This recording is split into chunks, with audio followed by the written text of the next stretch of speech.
Alright, so we picked up Voltaic Saber. I believe missing score. Hello.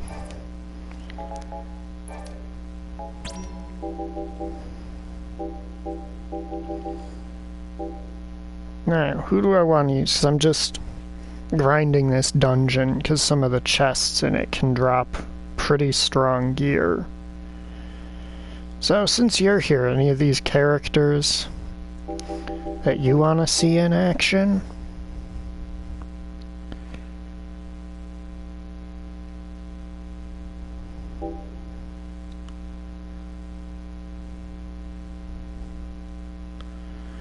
I mean, I like this game, which is Type0. I like Mega Man 0. I like Trails from Zero. I guess you could say I have a type, and that type is 0.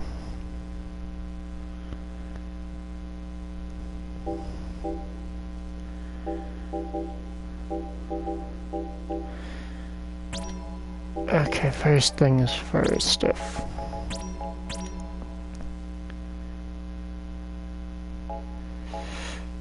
let's remove that, because that is complete overkill for what we're up to right now.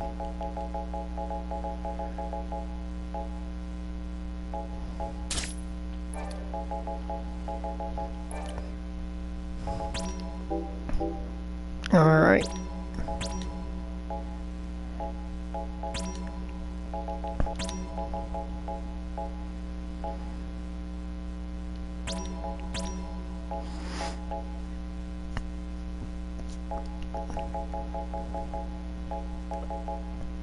Alright, what's her best element? Alright, she's got the Voltaic Saber, so it's lightning. I don't know why I even asked.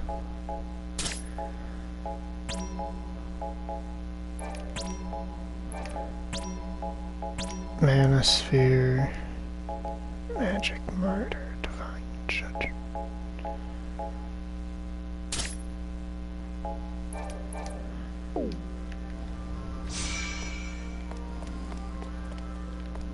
Alright, now we are a bit over-leveled for what we're doing, which is why I actually removed gear from one of the characters.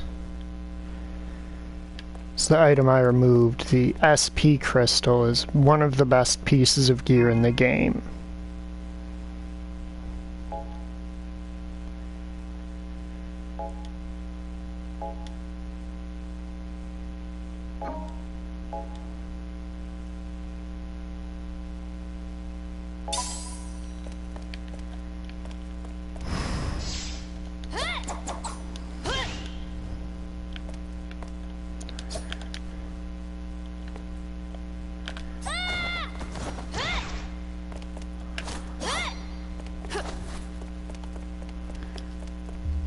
So Queen plays the role of the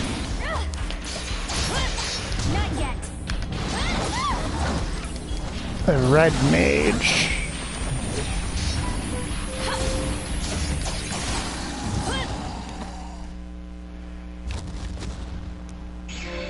She's got a one-handed sword, really likes magic, and it's pretty quick, which are generally red mage things.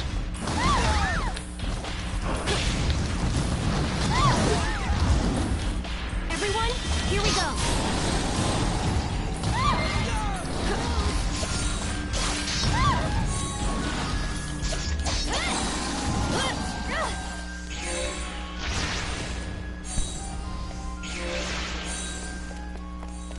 Alright, now there's a chance to get some good accessories in this room.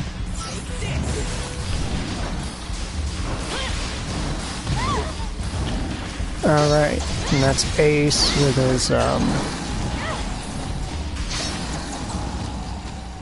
don't actually remember the name of that skill.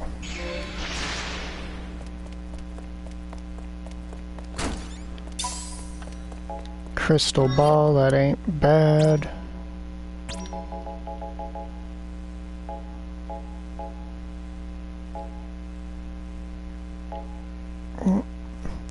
We can pick up better, but they're decent pieces of gear. Red Mage? Yeah, Final Fantasy as a whole can't decide if Red Mage should be a starting class or a class that you have to work for. Playtime's over.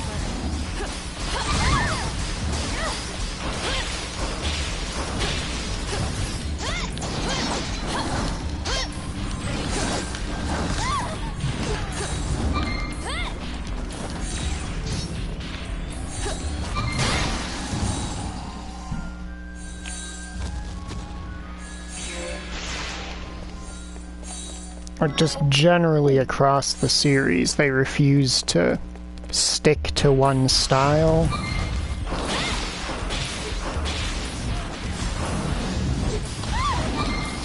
Alright, we got two of them in here.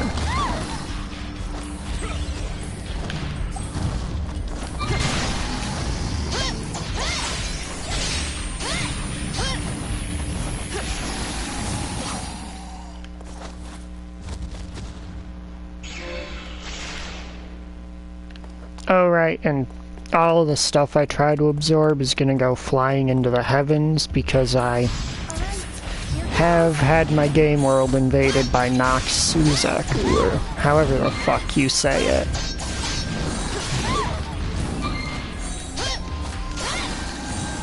And no, I'm not gonna do anything about it, cause, he's like level 200, and I'm like level 70 at most. An elixir, mage's miter, brass knuckles, magicite pistol, whip blade. So this run through is basically a bust.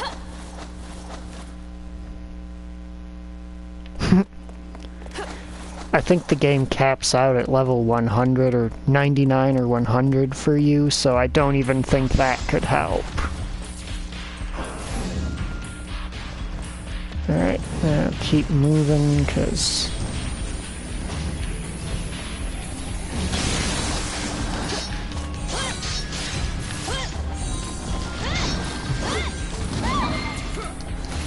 the last thing I want is this asshole actually getting a lock on me.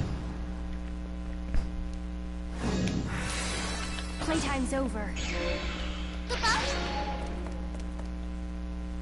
Okay, and Nox Suzaku is gone. Because if you feed him, and if you harvest enough Phantoma, he will eventually just leave you alone.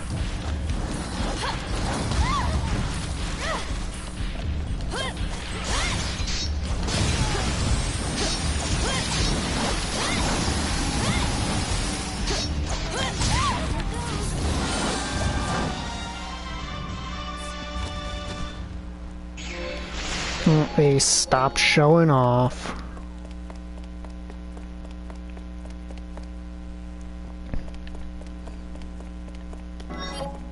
And up next is this dungeon's quote-unquote boss room.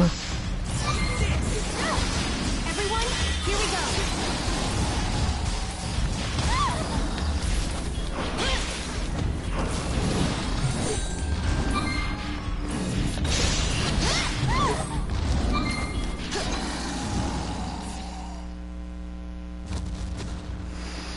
Oh yeah, building weapons in that game could be pretty confusing.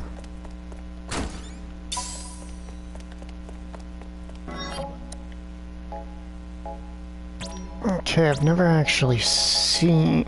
I don't think I've seen a Duke's Gauntlets before. What are those? Defense by 20 and damage resistance by 25. Not bad. Alright, so brief bit of information about this game. Final Fantasy VII Crisis Core. This game and Final Fantasy 15 were all made by the same person as the lead developer. Game director, that's the proper term. And so this game actually functions more or less as a midpoint between those two games.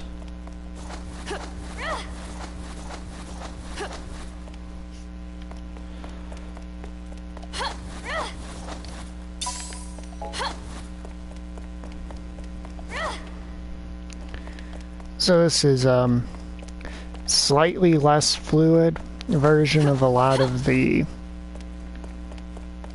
mechanics that would go into making Final Fantasy 15.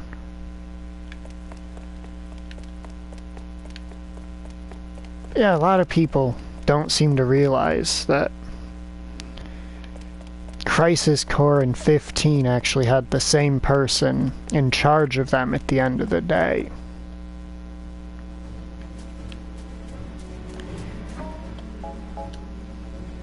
They don't realize that when they pitched a giant angry baby hissy fit over Final Fantasy 15, they actually ended up chasing the dude who made Crisis Core away. Yes, it's a dodge roll. In Comrades, they made you use a barrier instead of a timed dodge because in Comrades, they wanted you to be able to block attacks for other players.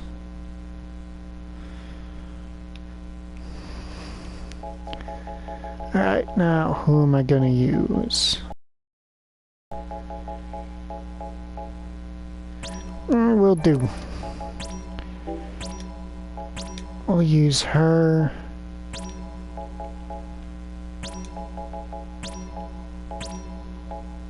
Concerto.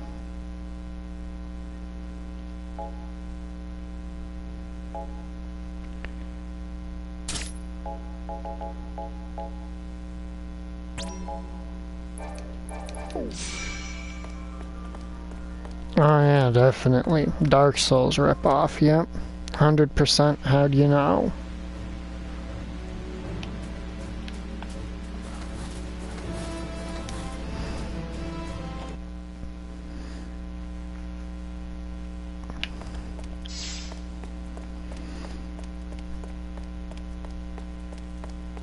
So this is Deuce. She's basically a bard, and she fights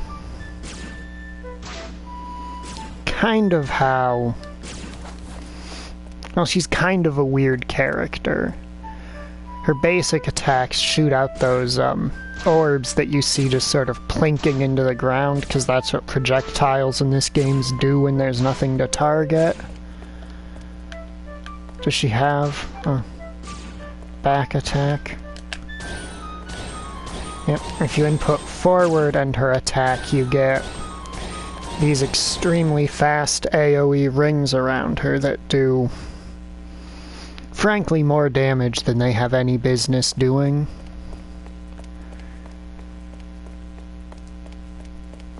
And it's...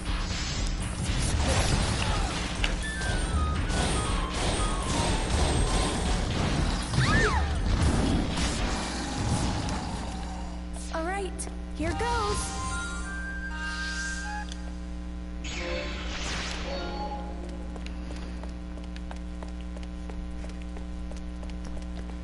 There's a thing with the, and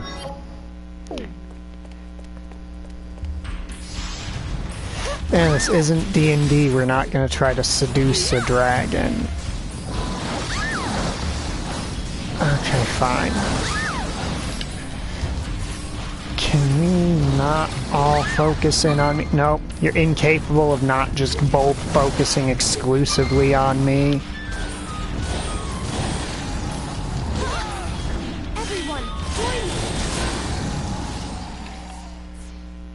That was very rude of you, behemoths. The characters in the top 4 slots of the list: Ace, Deuce, Trey, and Cater, are all ranged fighters, and primarily ranged fighters, I should say, and have a bit of a problem when you get multiple enemies like behemoths who don't really flinch when you hit them running at them.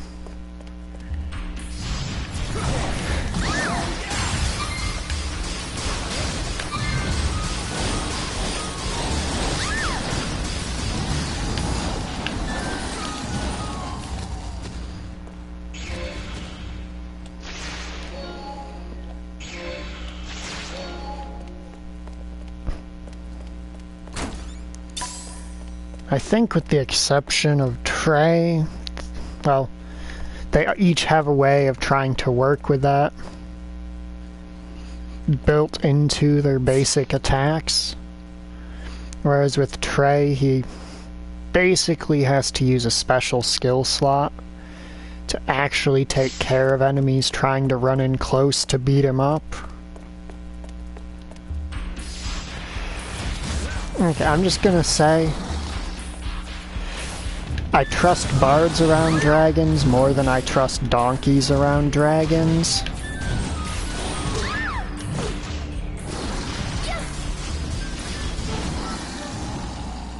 Right.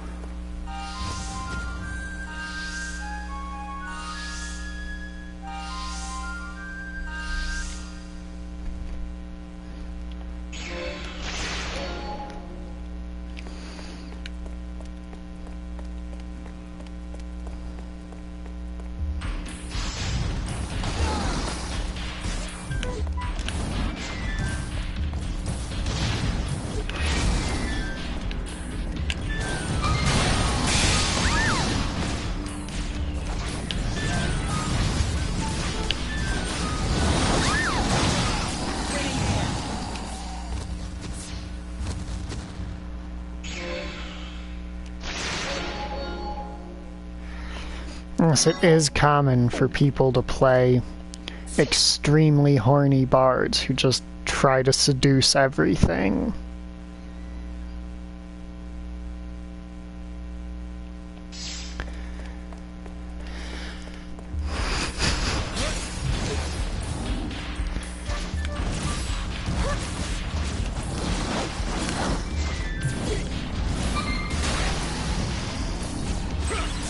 Okay, yeah, we're just gonna keep him locked down and far away from my little mine there. That's cool, that's cool. Normal scythe, the elixir. Right, here goes. That's not what I meant to press. Regular longsword. A mint mask. And an elixir.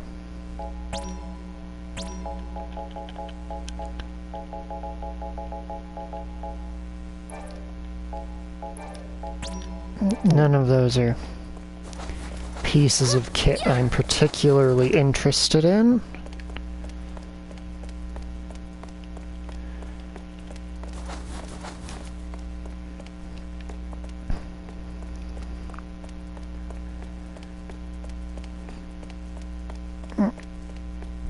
Next up, I'll show off a bit of Ace and how he plays, because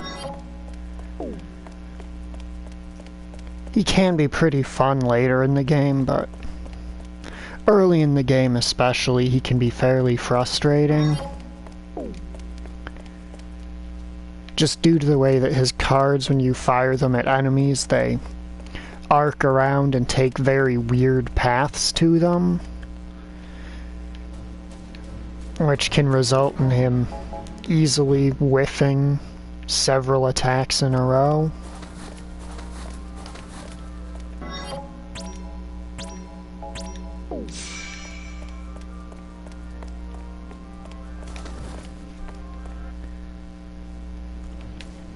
And while he has decent magic stats, his MP is relatively middle of the road, if not slightly bad, compared to the other characters. especially compared to other characters who have decent magic stats.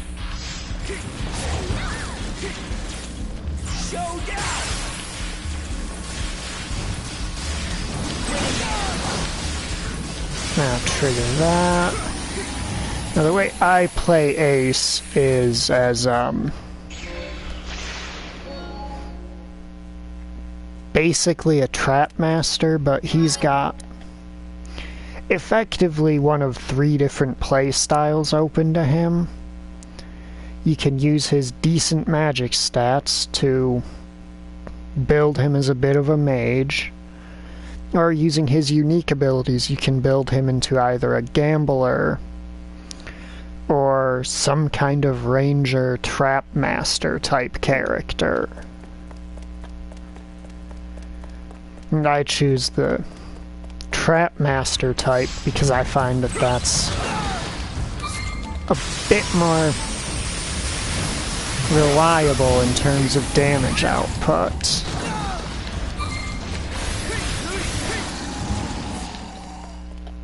Of the primarily ranged fighters in the game, Ace has the distinction, and at least in my opinion, of having one of the better melee options.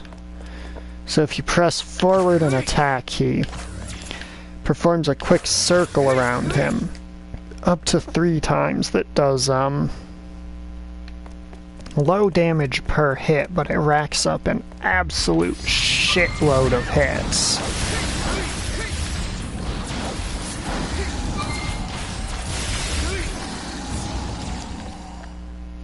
As demonstrated there.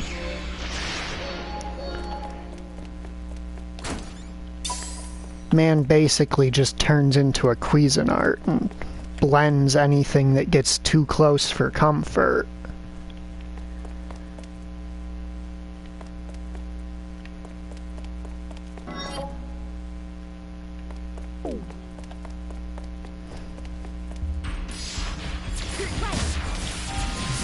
He does have one other attack, but I'm gonna need to get some... Alright, so if you press back and attack, he starts charging, and you'll see these 5 cards hovering in an upside down V above him. Depending on how long you charge, you get a different number of them, and when you unleash it, they float in place and come flying in at the enemy, basically without failing to hit them.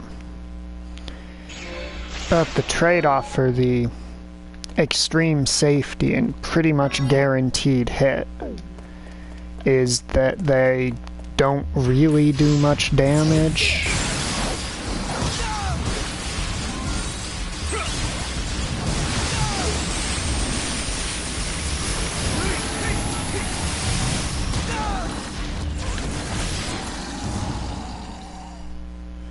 Yeah, Ace is the main character, and honestly, he definitely feels like it with how versatile he is. Since there's effectively no situation he's not good in, which is not exactly easy to say about some of the other characters.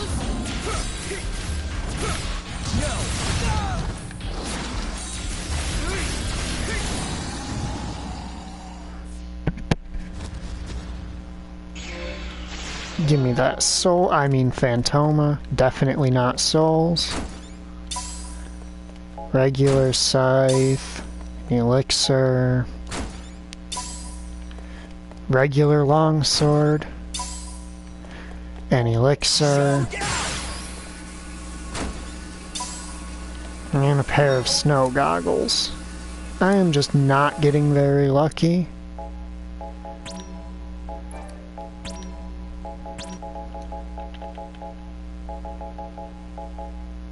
Snow goggles are even something I already had.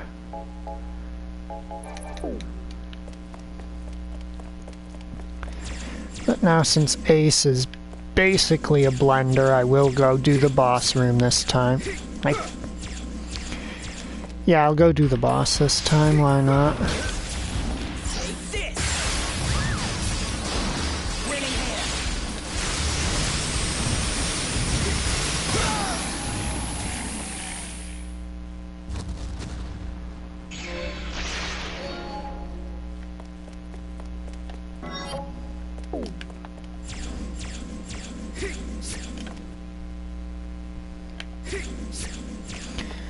Oh, what I'm farming for.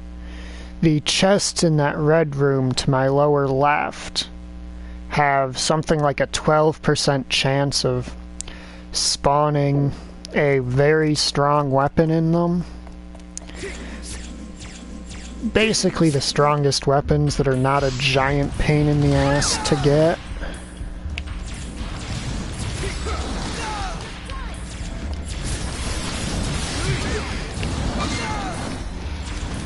Oi. Alright, fine. Unload the super moves. Put away my weapon for faster health regen. Okay, I don't want to give up a decent Phantoma.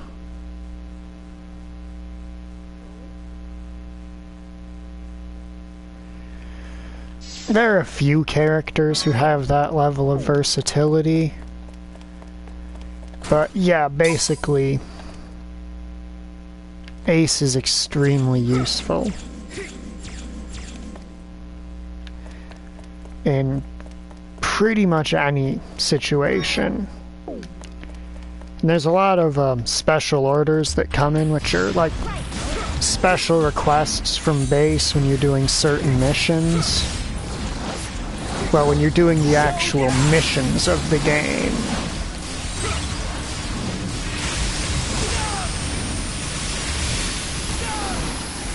Alright, now I just blender that one. And you get bonuses for succeeding at pulling them off if you accept them. But if you fail, the game will pop up 3 magical gates that effectively will one-shot your character if you're in them.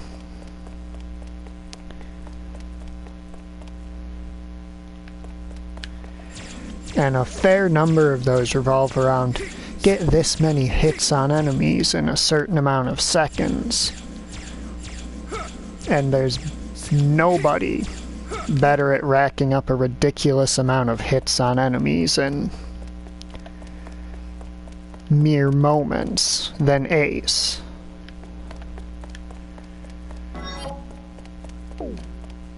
Which is funny, because having said that, you'd think with his Reaper's Tarot equipped there, which has a kill strike chance. Well, kill sight chance, I should say. You would have a lot more kill sights popping up on enemies.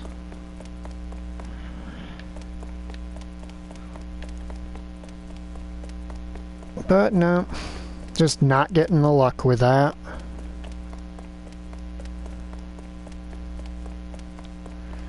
Why are you still here, girl?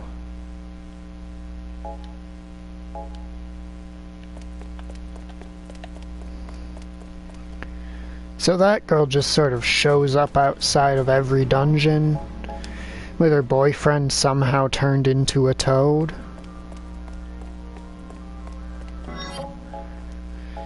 Like, you just watch, I'll fix this. Alright, now we're gonna play around as Trey, who is, Archer Man.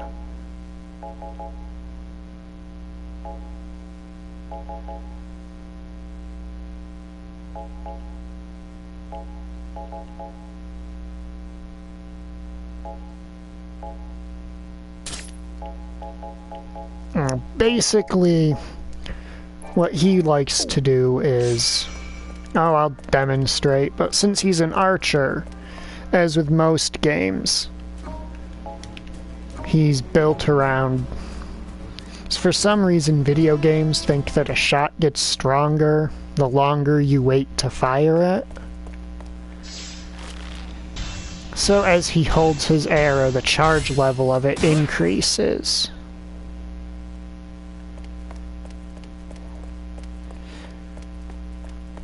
No, he does not use a spear. Alright, here goes.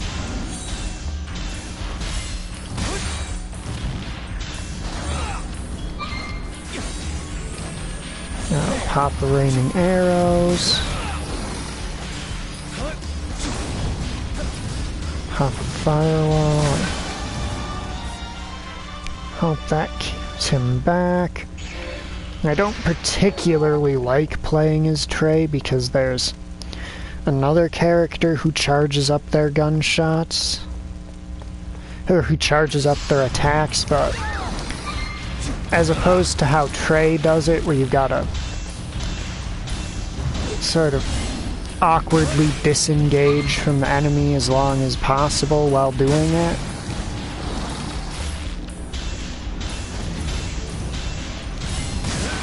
Her shots actually charge while you're not attacking, as opposed to making you hold attack and awkwardly shuffle around the enemy praying they don't hit you.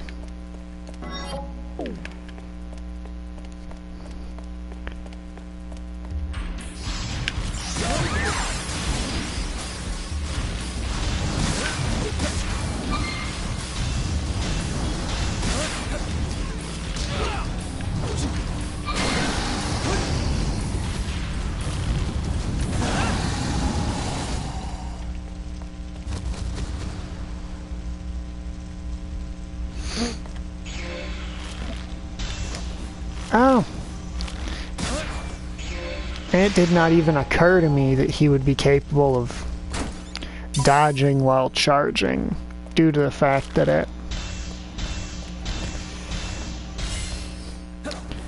doesn't feel like he should be able to hold the shot while dodging because it's a bow.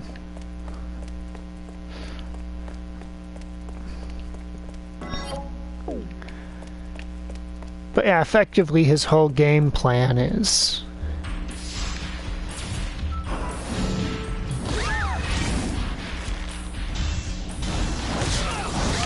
try to prevent enemies from hitting him with things like wall and firewall.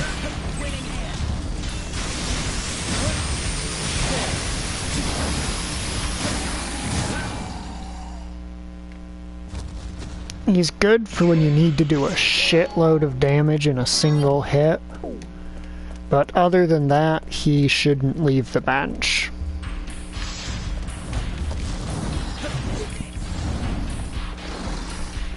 Which is why I'm just gonna check the treasure room and get the heck out of here.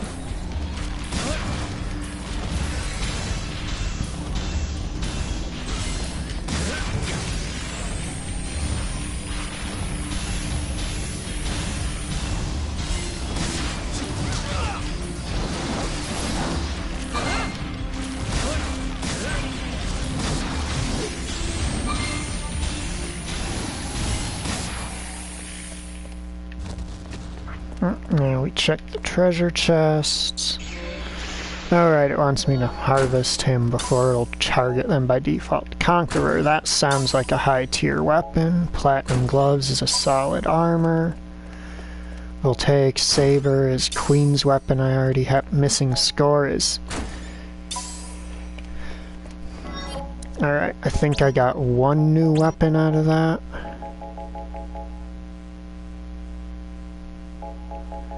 Yeah, it's understandable. Conqueror, that's a katana, so that's for Jack. And part of why I'm doing this is so that I have weapons that are decently strong for when I go to challenge Gilgamesh. Because once you do all of his story appearances, which requires a bare minimum of 2 playthroughs, his true form will gain the ability to spawn around the map as a super boss that challenges a random one of your characters to a one-on-one fight. If you beat him, you get that character's ultimate weapon. But if you lose, he steals your equipped weapon.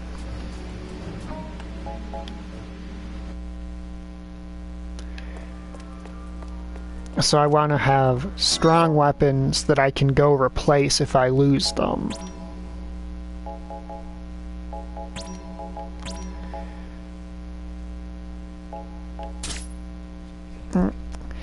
And you'll notice that all of my magic stats go down. That's because the mithril weapons, which are the best weapons that are just sort of available in a shop that you don't have to jump through a bunch of hoops to unlock back in your own armory shop, is the mithril gear, which gives a boost to all of your magic, as it says right there on the screen. Alright, now we have Cater here.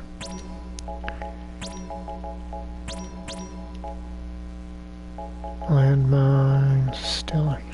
Yeah, I'll go with landmine. This is my typical ranged character of choice, Cater. She's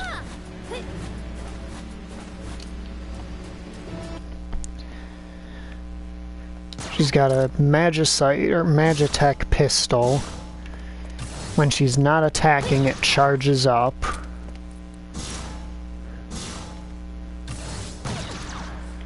And if she rapid fires, it ends the combo with a charged shot. She's also got a unique forward and attack ability that shoots out a grenade that explodes. Then landmine has her drop that thing, and then when an enemy passes over, it explodes. And her other ability, elementary, that I have on her is one of 2 abilities in the game that can hit all 3 elements. If you don't hold a direction, it launches a small fireball. If you do forward, she shoots an ice shot. And if you do backwards, it's a close-range thunder spread.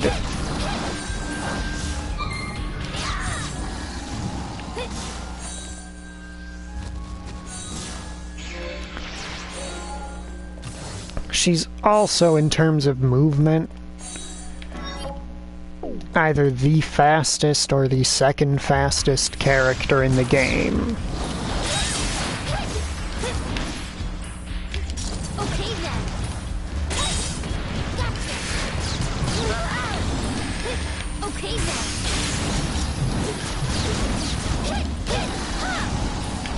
You're mine. Okay then.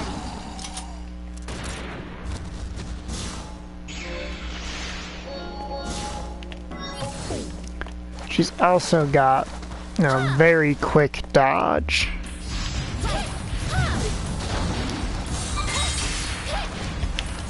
You're mine.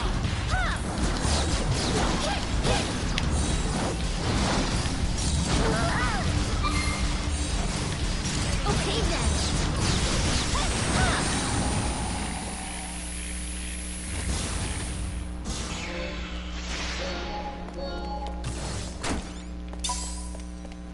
Circlet, that's a pretty damn good piece of gear, honestly.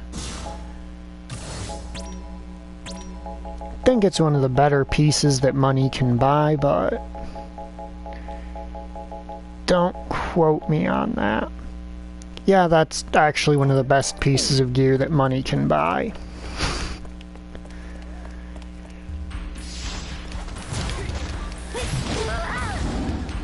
Alright, pop a landmine. You're mine. Okay then.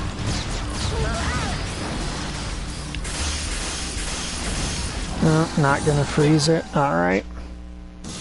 One of the benefits with elementary is that it can inflict the status ailment of each element, but it's not cooperating with me.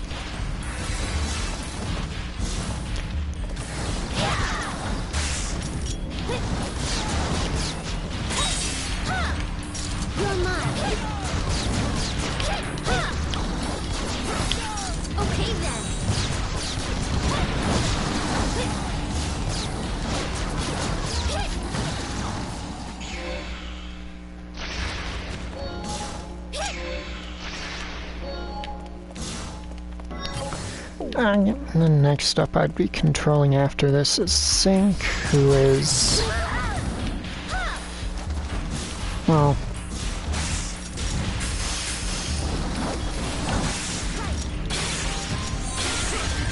alright, he doesn't seem to like fire very much, which tracks. If behemoths are weak to an element, it's usually fire.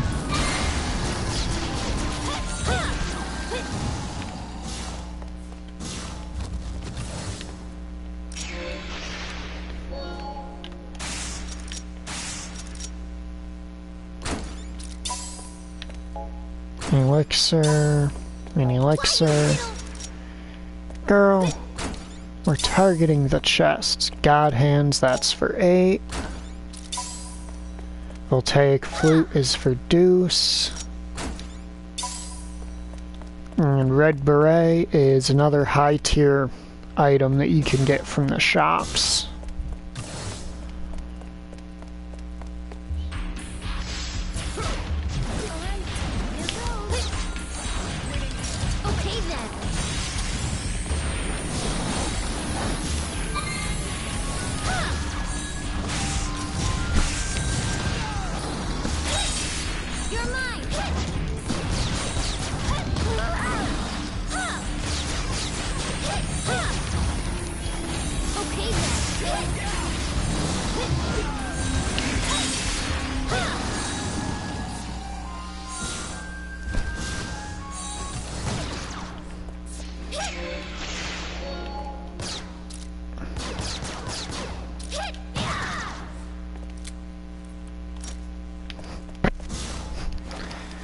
I do like how characters have kind of context-sensitive animations they do.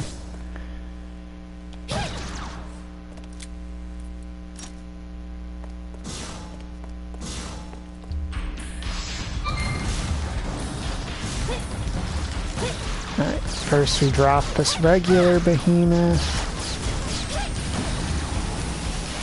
That shouldn't be too big of an issue, and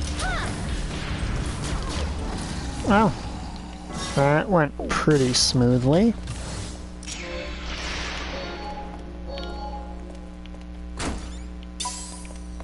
Another elixir, and I will never complain about elixirs.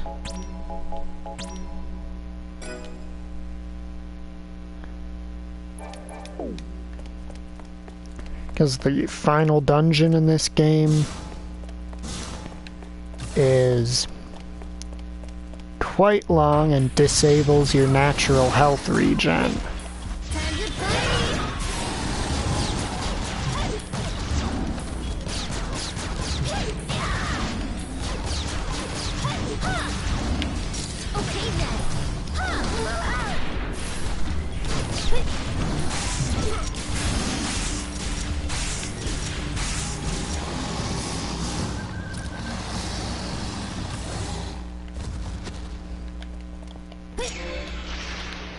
Come on, give me that treasure chest. Ice brands. Okay, that is not something I expected. 50 attack and ice ice magic by 30. Man, what does my boy Machina have equipped right now? Twin Leviathans. I think that's an upgrade for him. Yeah, I'm okay. Why are you asking? Is something wrong? My audio get weird? What's up?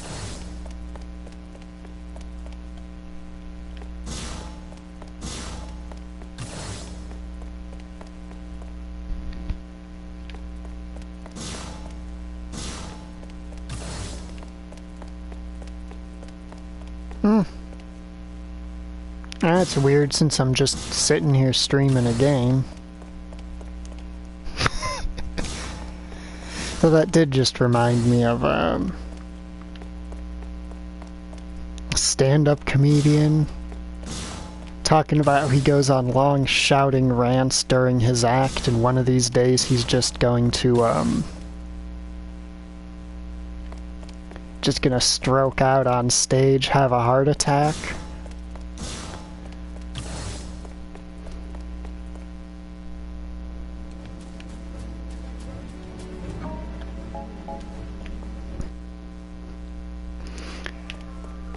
Yeah, it probably just sounds like that because my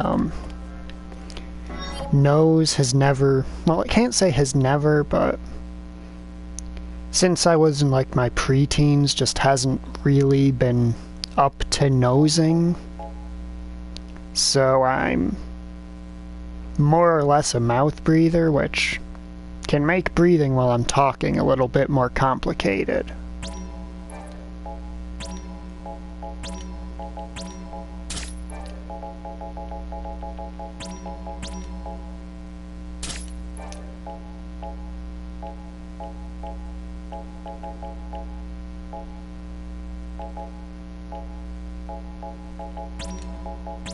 Okay, I'm just gonna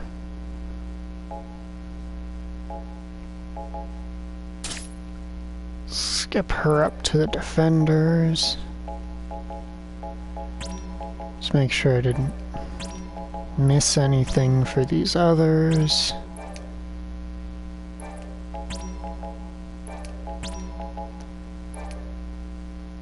Now sync. So this run is basically just going to be me running up to the big treasure room, because this is not necessarily a character I am super fond of playing.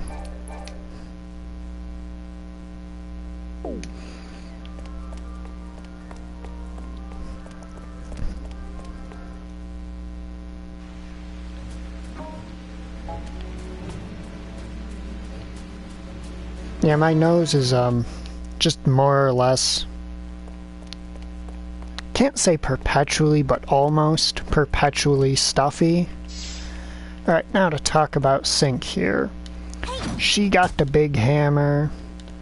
Her attacks come out slow and have all this start and end lag. I don't think she has a front special. Yep, she's got this back special, which is, charged up golf swing, home run swing, which is an attack that costs meter but can be charged up ridiculously high and comes out fairly fast when you decide to let go of it. And there's Earthquake, which is an AoE around her and can stun enemies, so it's kind of self-explanatory why you'd want that. Alright, now.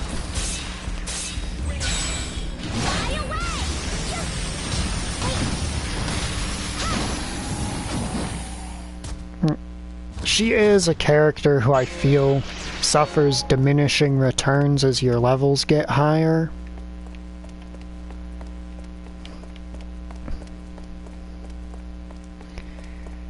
Because once she's hitting the damage cap with her big wound-up attacks,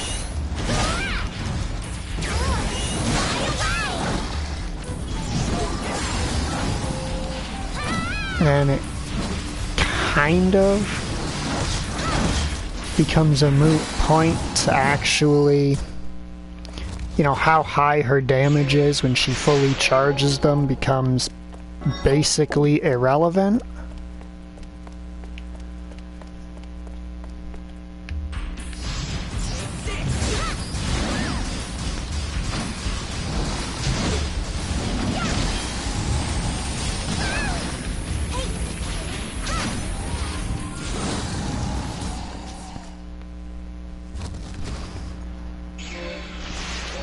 Yeah, she's actually got an antithesis, because she actually moves fairly quickly, but then all of her attacks come out really slow. And the katana dude, Jack, is They only deal one hit, which is where the issue comes in. Because by the time I fully charge home run swing,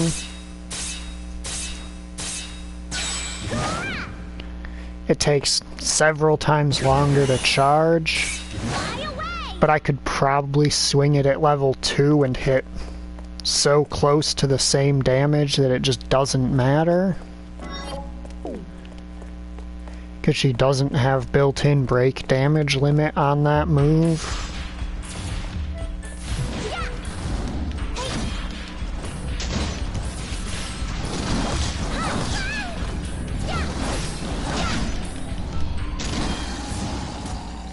If she could break the damage limit on these moves, it wouldn't really be an issue. But she doesn't have that ability, so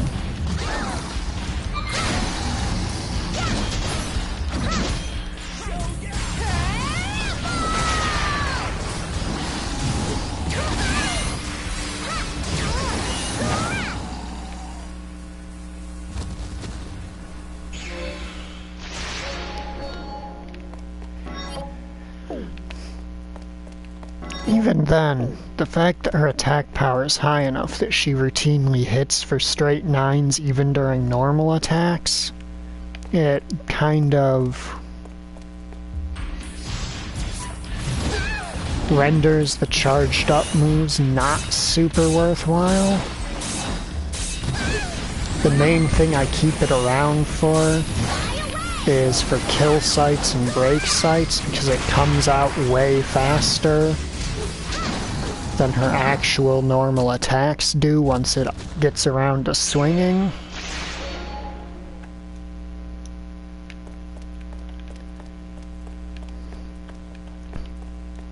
Yeah, your regular characters have that cap for most things. Certain spells and certain abilities from Eidolons can break it.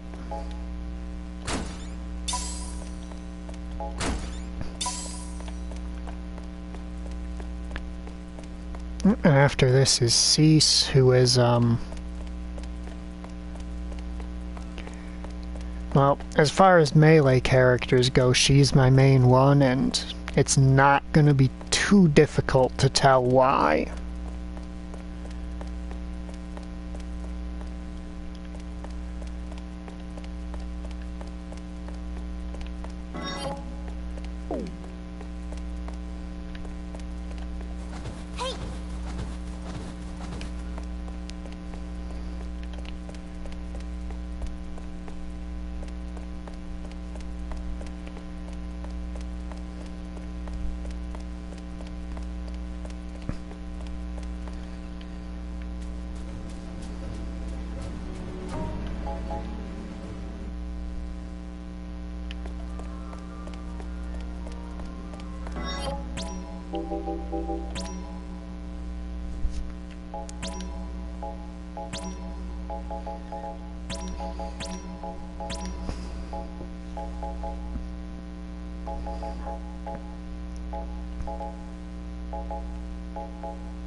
I think I'll go with Black Hole, because I don't know if I've actually used that before. But the main thing with her is, that negative aura is definitely the best ability in her kit. And it's not even a contest. Alright, so Cease here is a little bit... Well, she's got some mechanics that are hard to explain, but her basic attacks are not one of them. She attacks pretty quick, her scythe has decent range. If you press forward and attack, she does this leaping pounce move. You can repeat it over and over again, but each individual repetition, she goes slightly less distance. If you do back an attack, she does this retreating sweep. then left and right and left or right and attack, and she does this kind of sidestep slash. So her big thing is mobility to avoid being where the damage is. The abilities I currently have on her, there's Black Hole, which creates a gravity vortex that pulls enemies in. Then I have Negative Aura, which plants a pool on the ground, and any enemy that touches it takes damage and you get healed for half the damage they take. Now for her other system, we actually have to get into a fight for me to really show it off. We're going to need to do a bit more fighting, it seems. Because one kill isn't enough to actually make it show.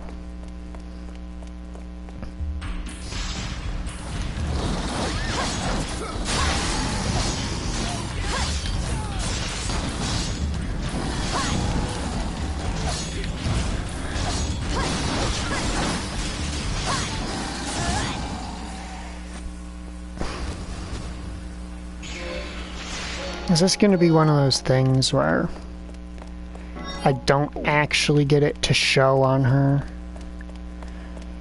It's most runs of stuff I do, can make this system very apparent very easily. Alright, fine. Plant down Negative Aura.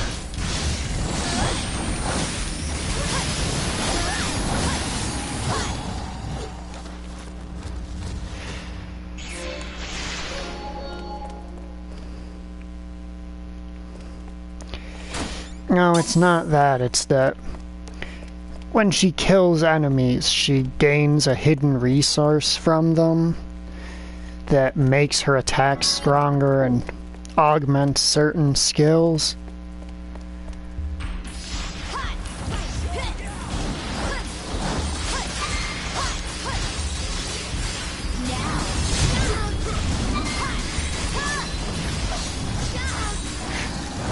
But she's also taking a lot, but it diminishes when she gets hit.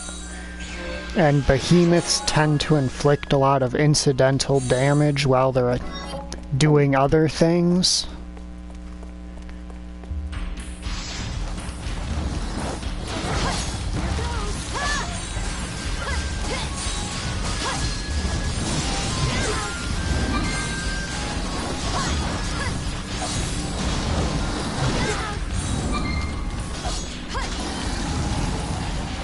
Yeah, basically that little red burst around her whenever an enemy dies is her more or less absorbing the, I guess, anger from them, and it enhances all of her abilities. It makes her hit harder, gives her skills a larger reach, and makes them hit harder.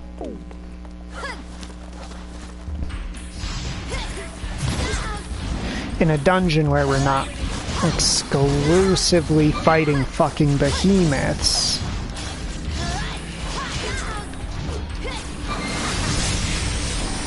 this allows her to generate and then dump really large amounts of malice to create ridiculous self-healing pools and everything. Platinum gloves, an elixir, and an elixir.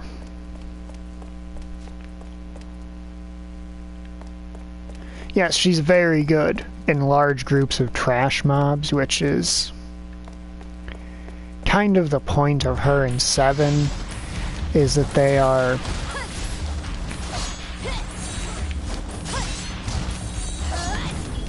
easily among the best characters in the game for when you're outnumbered.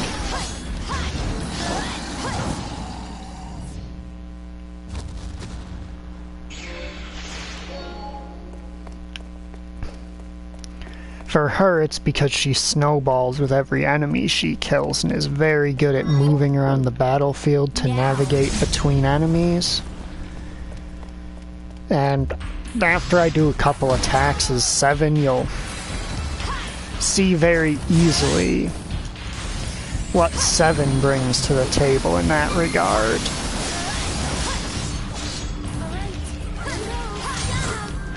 Jesus, how many times do you swipe that damn tail?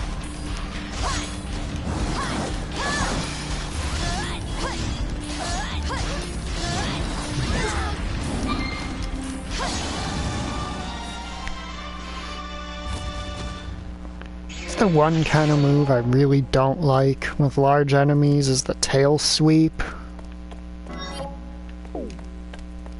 It just feels like they're like, oh well, we need to make sure that when you're next to and behind the enemy, that you're not actually safe from them. So, you know, otherwise players are going to just hug them.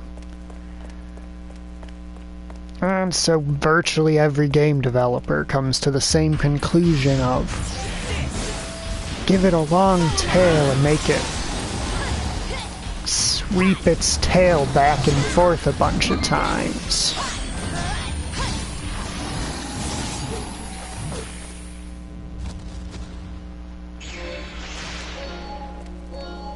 Like, I get that it's the obvious solution, but it's a solution that you get bored of seeing after a while.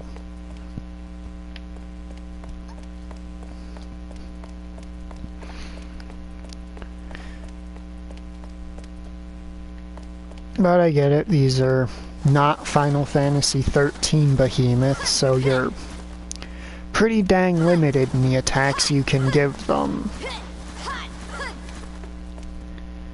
since they're stuck in quadrupedal form. It'd just be nice to see, like, the player is behind them attack actually just be like a back kick. You know what I'm saying? Like, they got those huge-ass claws on their front legs and their back legs. It'd be nice to see them use the back ones.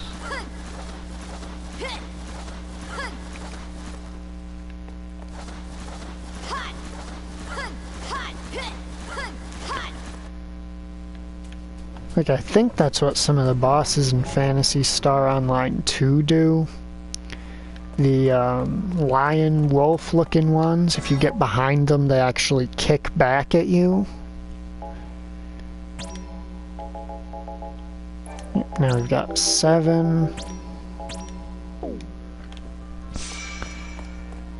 It was extremely good when outnumbered.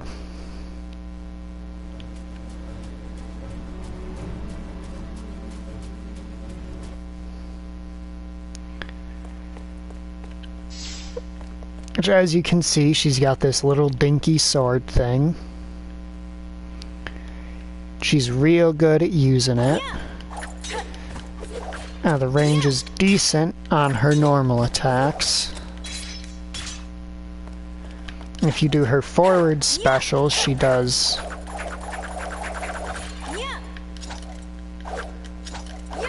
this combo that limits her hitboxes to in front of her, but has a very long reach. Then if you need less reach, but you're surrounded by enemies, you do her back combo, which effectively just hits anything in the same zip code as her. The moves I have on her are Drain Slash, which is a self-heal, and Elemental Lash, which, similar to Elementillary, gives her an attack of each element. With this one, instead of shooting projectiles, she raises her weapon over her head, imbues it with the element, and slams it down.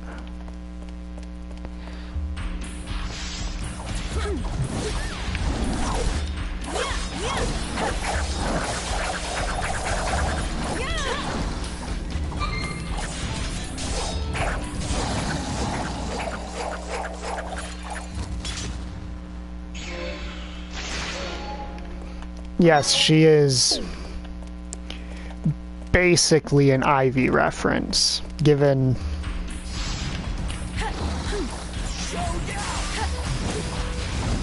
well, most of her traits.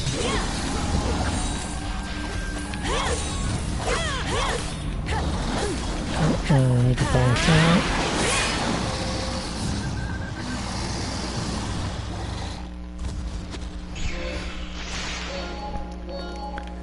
Because whip blades are not a common Final Fantasy weapon at all.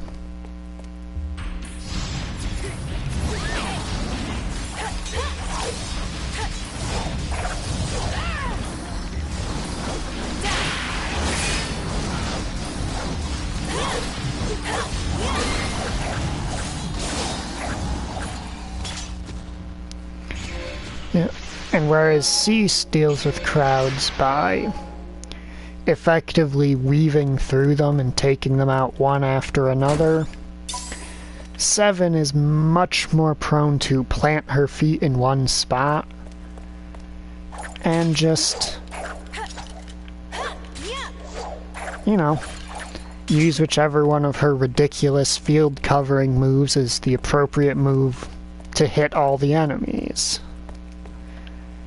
Yes, we both know precisely what that trait is.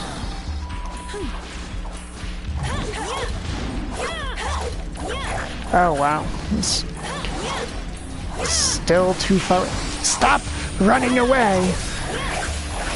Right after I talk about how ridiculous the reach on her normal attacks is for a melee character. The moment I say that, the game has to be like, oh no, no, no, no, you're wrong, you're dumb, you're stupid.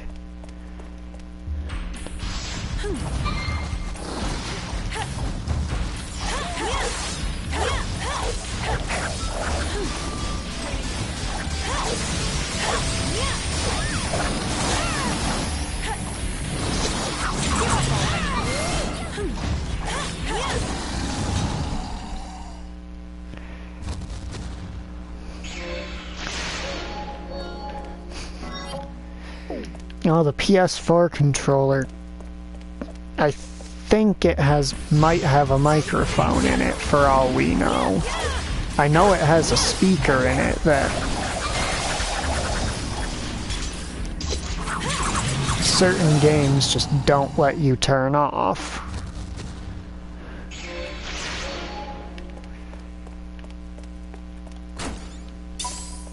An elixir. Pair of brass knuckles, magicite pistol, and an elixir. Oh, I did miss one though. Another elixir. Yeah, she's a very popular character. And she's popular enough that there's like 3 characters in the series whose fighting styles are effectively spin-offs of her.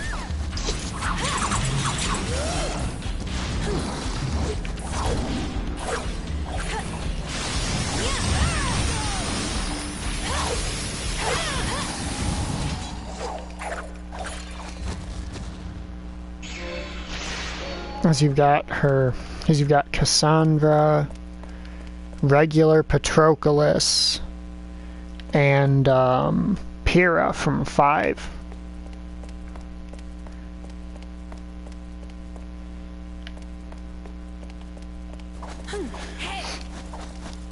Yeah, I do think it's funny because they made sure to give 7 shorts because they wanted to give her this fancy flippy-dippy dodge animation.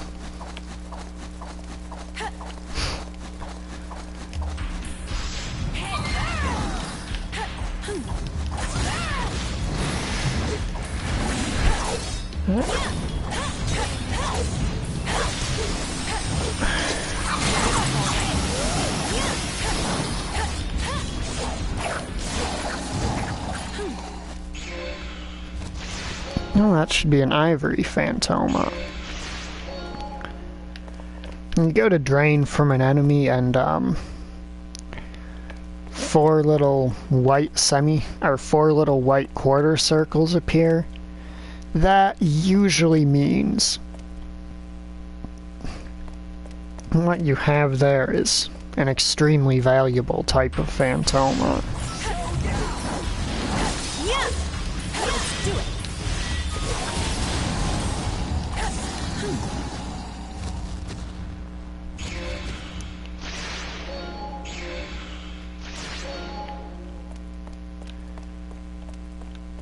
Yeah, that doesn't surprise me one bit. Okay, what are Hermes sandals? Prevent stop. You know, you're gonna give that mythological of a name.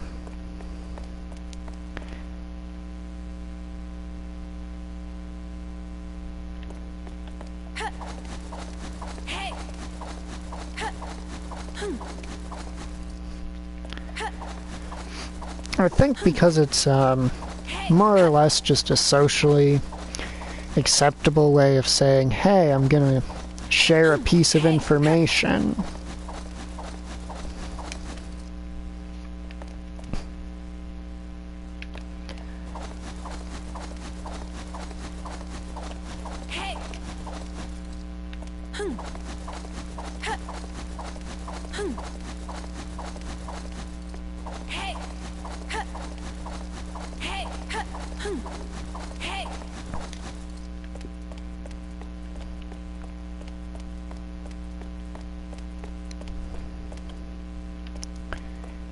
Next up we've got, I believe it's 8, the King of Completely Whiffing.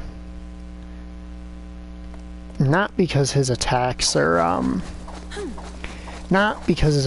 slow like Sync, but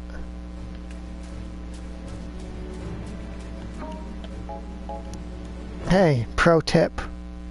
Never say pro tip when asking for advice.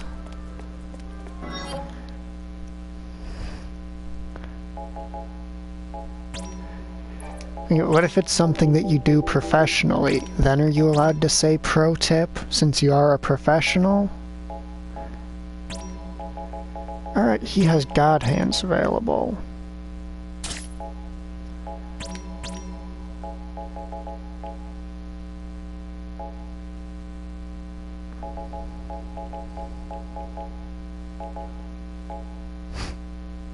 I do love that that says slowly.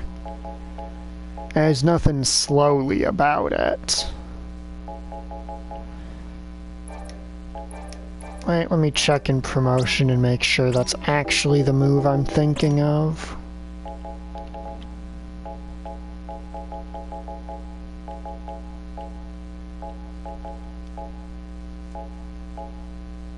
No, that's not the one. Is it light speed jab that I'm thinking of? Yeah, that's light speed jab.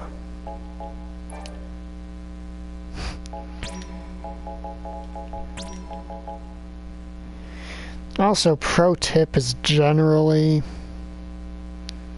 something people say when giving advice.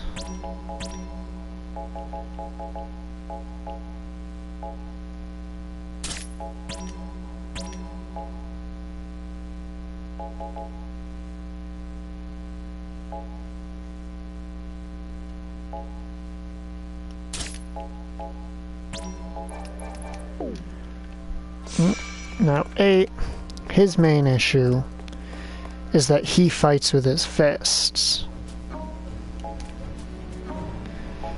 And I like characters who fight with their fists usually. But it is an issue because, sweet Jesus, look at how small these attacks are. Like, look at how short the reach on all of these are.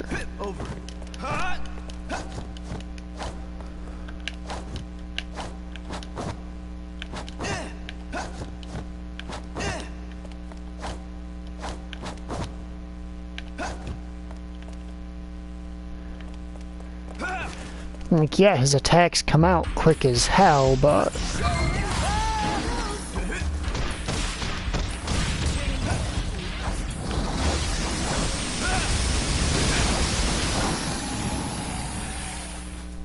if the enemy's moving, you can more or less just forget about hitting them.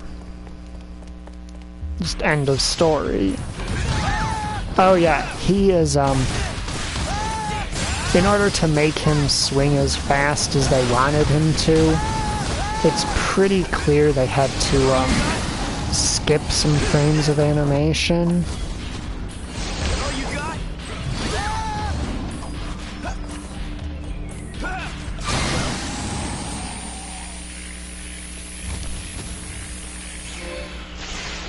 And I don't really play as 8 that much because he, well, as you saw there, he's kind of weird to play.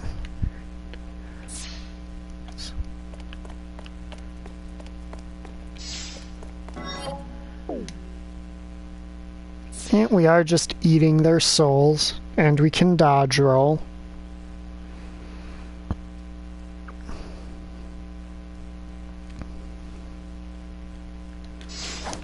I'm real glad there's no stamina meter associated with attacking, otherwise this game might be a rip-off of something.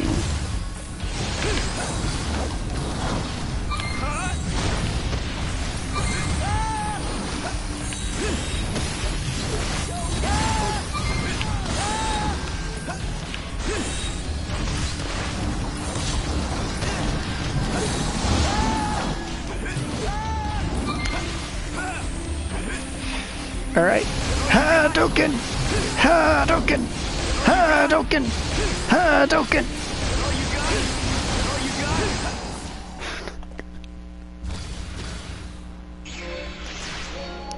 Had to unleash my inner Street Fighter player and just spam projectiles from a distance.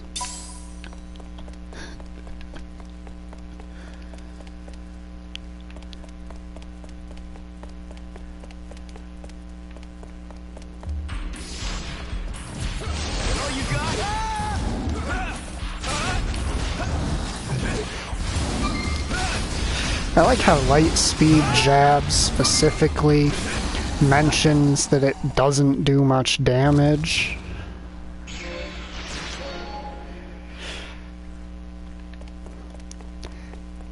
I mean, I think that would have been a hard sell for them to make, just because the game has so many super obvious similarities with The Legend of Zelda Breath of the Wild gameplay-wise.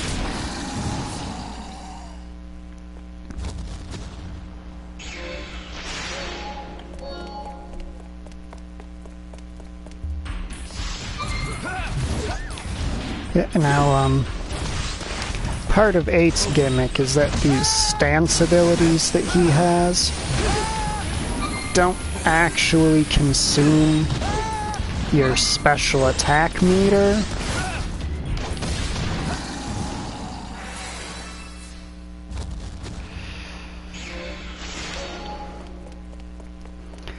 I mean, I don't see why it being similar to Breath of the Wild is a bad thing.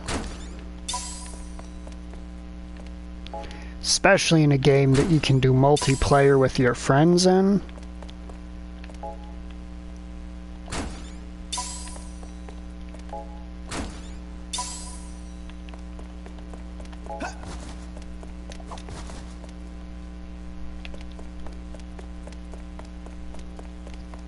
Like, a lot of people have wanted a more or less open world, multiplayer open world exploration type game like that.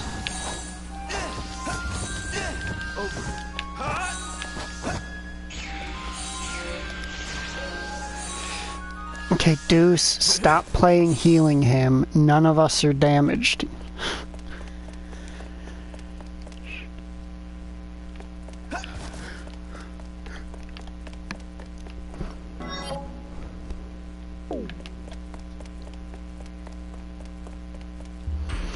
Yeah, that's been a thing forever.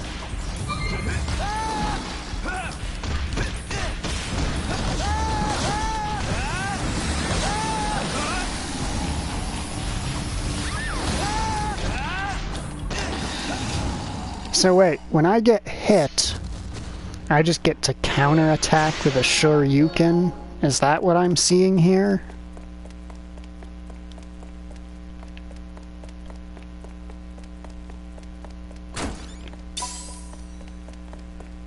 Some Chocobo greens. Because this game does have its own version of Chocobo breeding.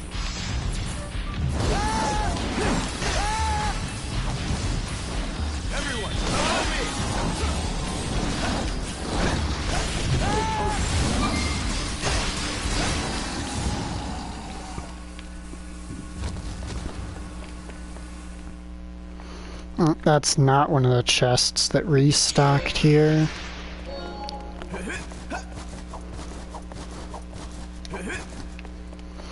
Like back in the 90s, if your game had turn-based combat, it was effectively just a Final Fantasy clone. No matter what you did with the story or the actual specific elements within that turn-based combat. Yeah, we've got Ryu and Ivy.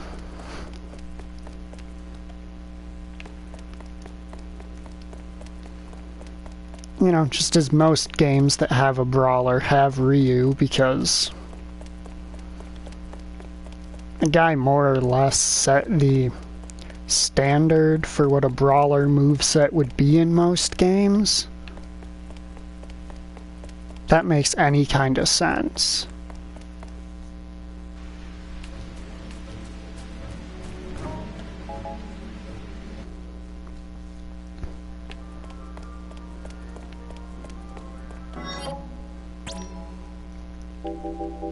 Now we've got 9.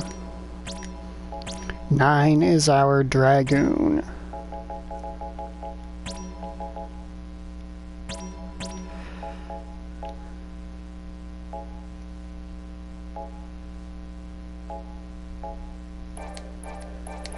He also has a touch of Paladin, being the most durable character in the party, and having the ability to heal allies if you want to spec into that.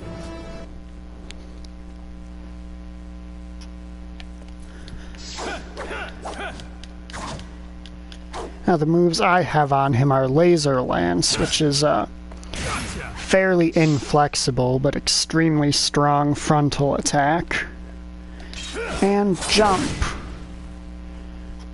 which is you rise in the air and slam into the ground where the enemy is and do a bunch of damage to anything nearby when you do so. It's a very simple character.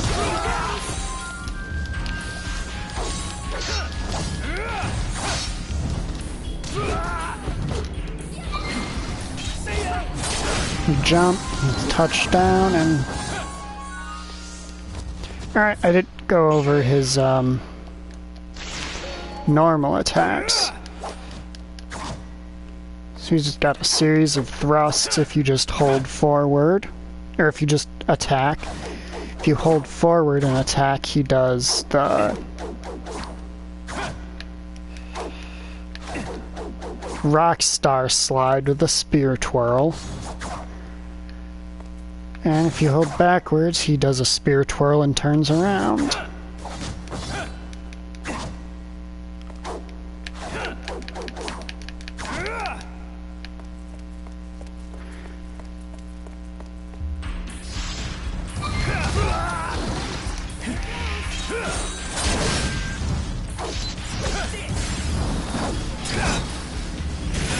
And the thing with this Spear Throw is that it does not care what enemy you're targeting.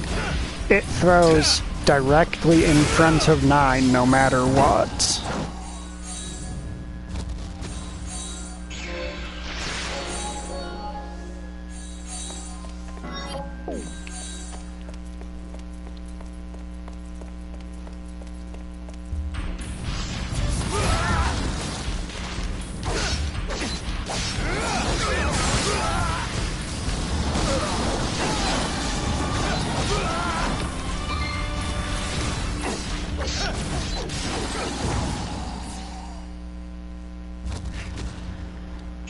Yeah, 9 is the guy to play if you're allergic to dying, because he is extremely hard for the enemy to put down. You know, as evidenced by him getting sandwiched in the doorway and basically juggled by 2 behemoths and walking away just fine.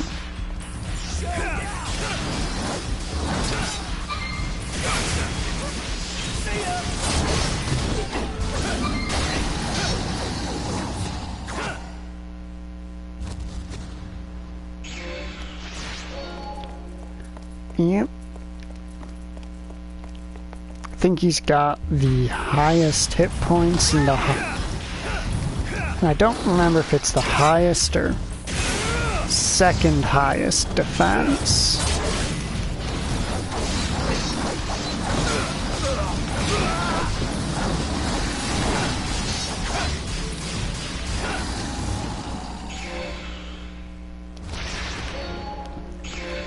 But he can do big damage in a single hit and is pretty dang good at holding the enemy's attention while his allies do shit.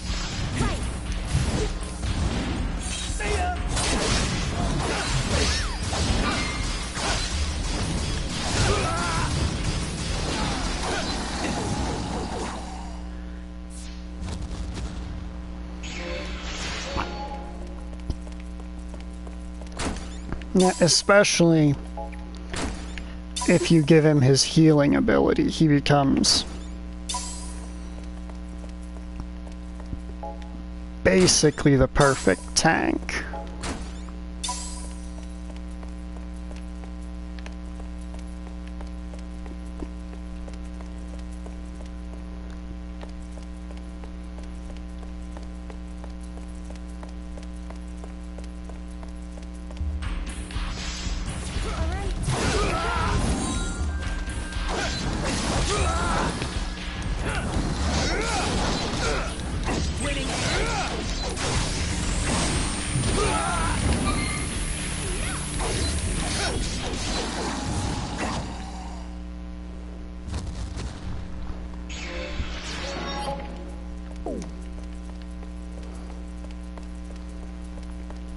Right now I am hoping to get my skill gauge full enough that I can go into the boss fight and use his super thing.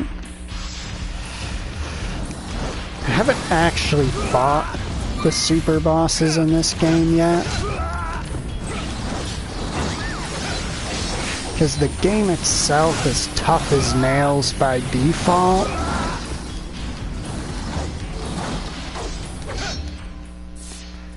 And we really don't need it being much tougher. Oh, in general, Kingdom Hearts 1's Kurt Zisa has pretty much been my favorite super boss in basically any game for well over a decade now.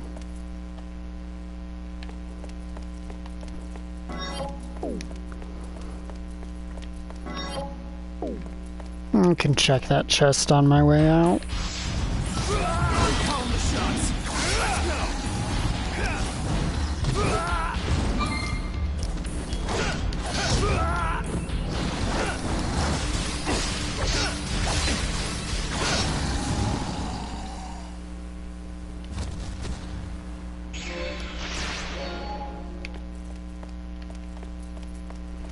Now, give me that treasure.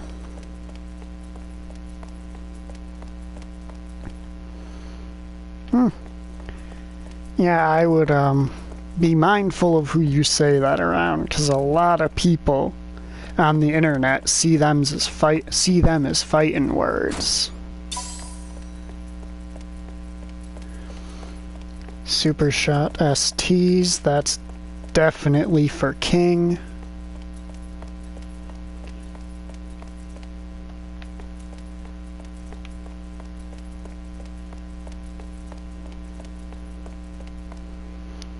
Then again, saying you like any part of Birth by Sleep in some corners of the internet is fighting words. Oh yeah. Yeah, especially the super bosses in Birth by Sleep. People have a real chip on their shoulder about them.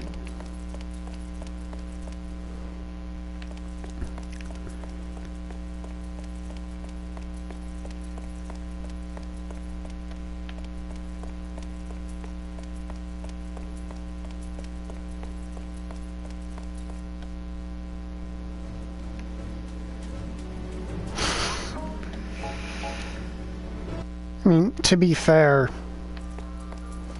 the fights are a little bit ridiculous.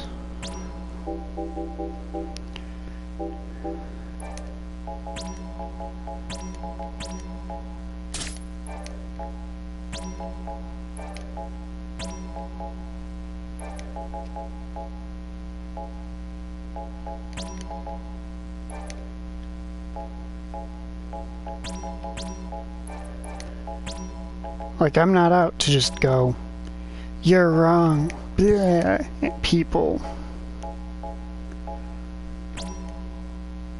Even though I do think they do a bit of overselling on how hard they are. Yeah, but now we have Jack. Jack is basically the counterbalance to Sync. The moment we get into a dungeon, you're gonna notice. I gotta draw his sword. The moment his weapon's drawn, he moves at a fucking snail's pace. But his attacks all come out pretty damn quick.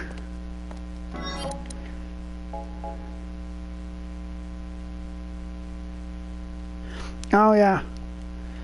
They are. The thing is, if you, dare to like certain ones. Well, if you dare to like any of them that are not from Kingdom Hearts 2 or from the Kingdom Hearts 3 DLC, people are gonna be very mad. And as you can see, Jack's whole thing is basically that he deals like all of the melee damage.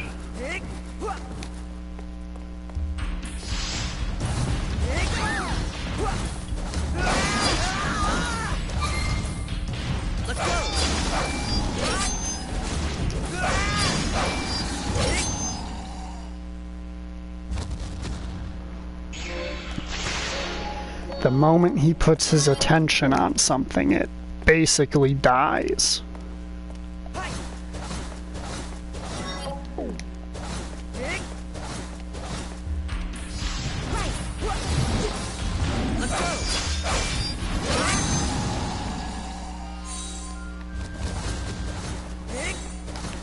But a lot of people really dislike him because he takes so damn long to get to the enemies that he's attacking.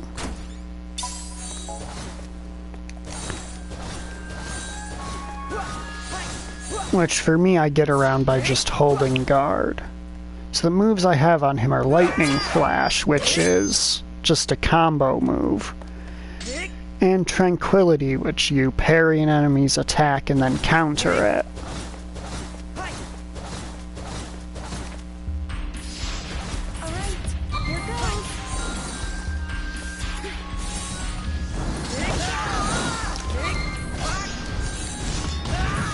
Which is funny since I don't actually know the timing to pull off Tranquility on literally anything.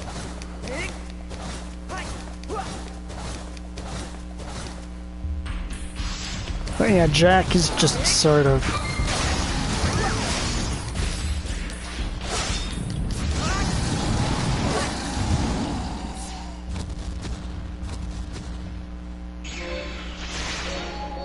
oh yeah, my man literally fucking walks. Which is why I hold dodge with him, because his dodge is significantly faster than his walk.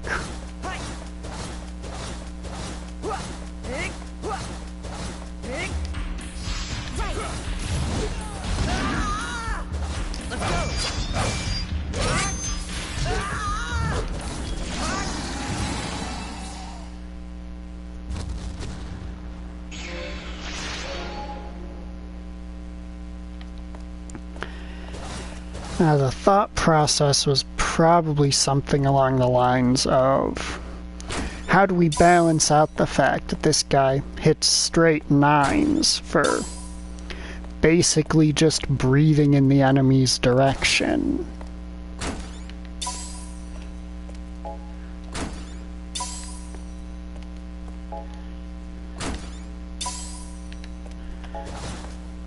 And their answer was make it so that if you don't know what you're doing, he'll be dead before he gets to them.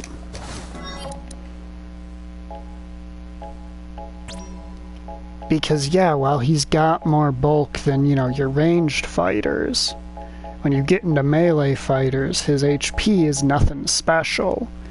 His defense is also nothing special. And he moves really slow.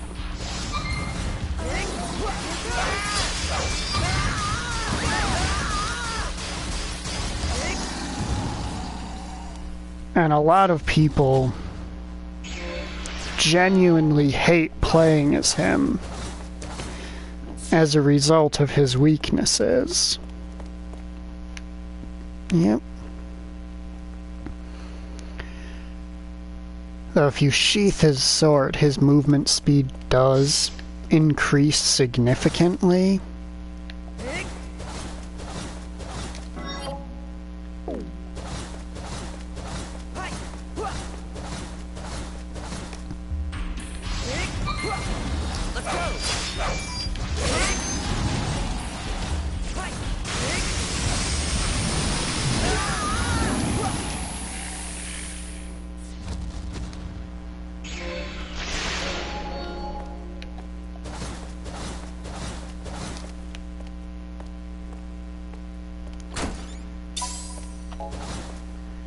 More chocobo greens, which I will never argue with that.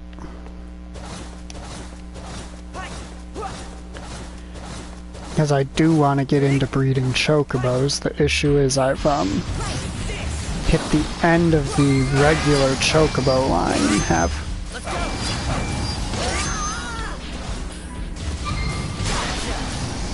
oh hey, I pulled off Tranquility. And it nearly one-shot him.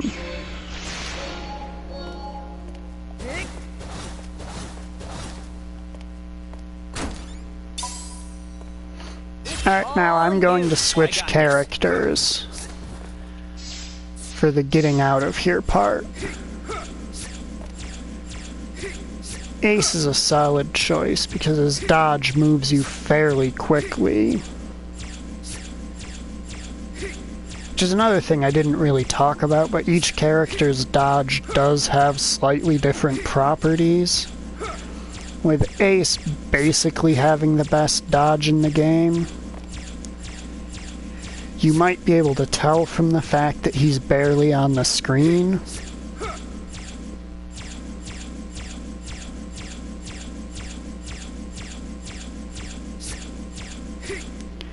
But the trade-off is that in addition to the character dodging noises that play every once in a while, you have to deal with the magic pulse sound every time you do it.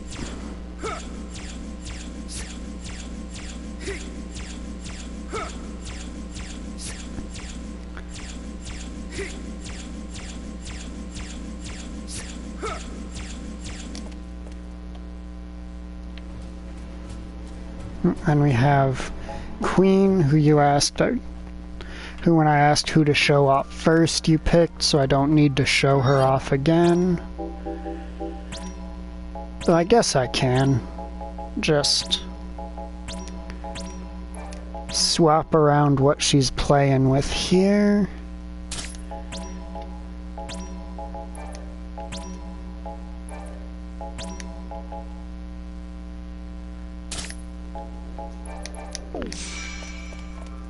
Yep, and she does have an ability that heals allies.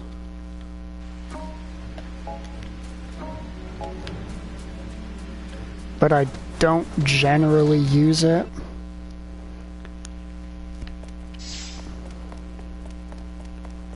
The skills I have on her now are Gate of Destiny, which is an area of effect attack, and Mana Sphere, which is a ranged attack.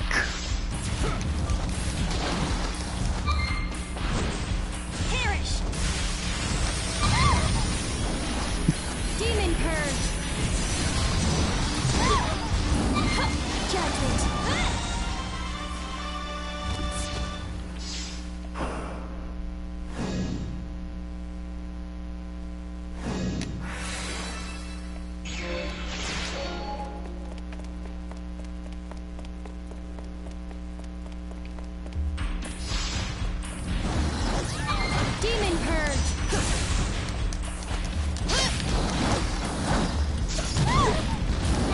Judgment! Demon Purge! Judgment! Demon Purge!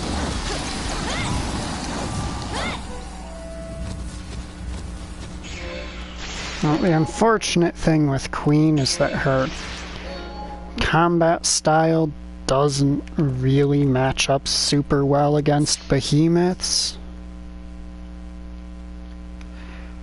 Most characters who get up close to their enemies really don't like fighting behemoths.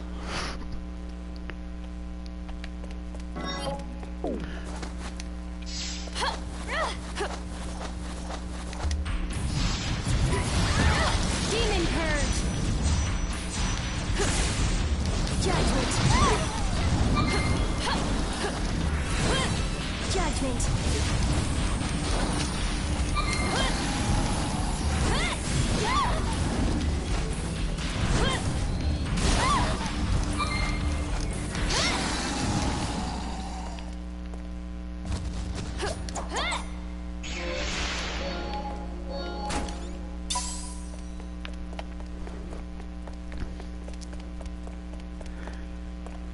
Poor girl just gets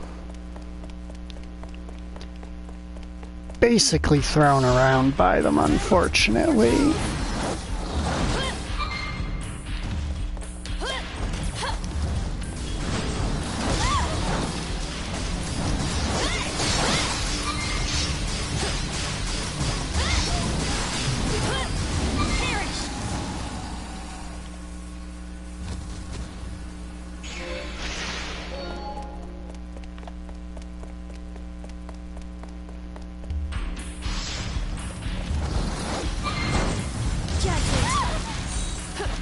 Demon Purge!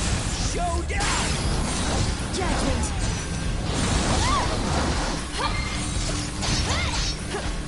Demon Purge!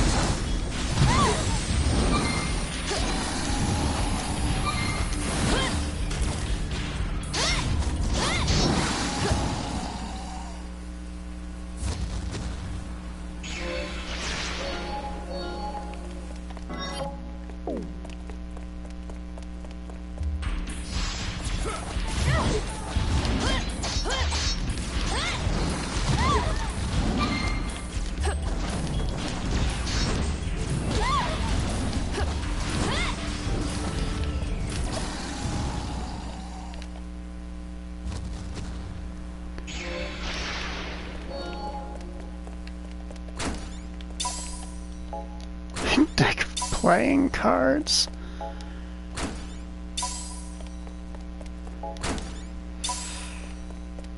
A lot of basic gear.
Yeah, and I'd be showing off the higher ranked spells, like the unique spells and stuff, but honestly, the only character who really has the MP to play around with those is Ram.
Yep, and unfortunately I don't think I can show off all of the Eidolons without going into mission mode.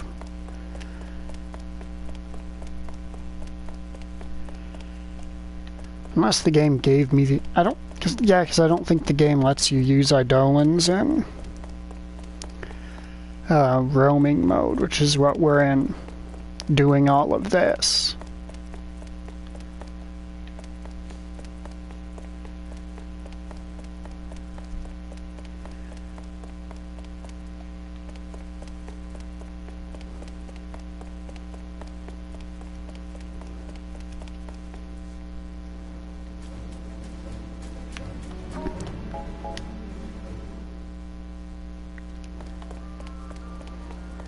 Now we have King coming up. King is basically the king of break sites and kill sites, simply due to how ridiculously fast his attacks make contact. He is, despite being placed near the bottom of the list, a ranged fighter. His gimmick is that he has to reload his guns every so many shots. By default it's 12, but you can raise it up to 24 through passives.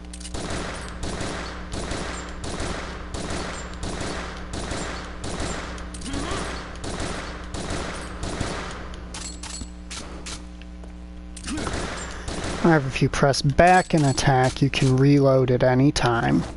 And if you press forward and attack, you'll do this funny little kick move. His skill Iron Will, I'm pretty sure if I remember correctly, my apologies, allows him to survive an attack with 1 hit point. And Endless Waltz is just shooty shooty bang bang.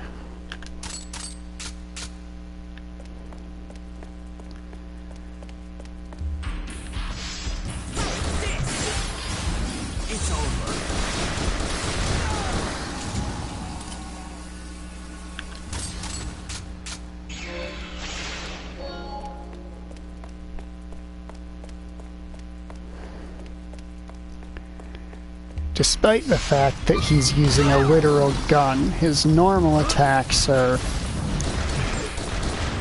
relatively weak overall to make up for their absurd level of convenience.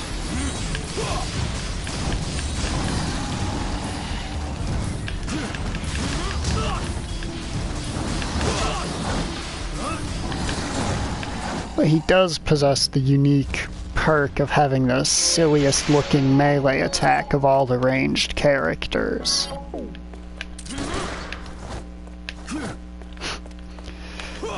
Yeah, just kick him in the nuts. That's what you gotta do.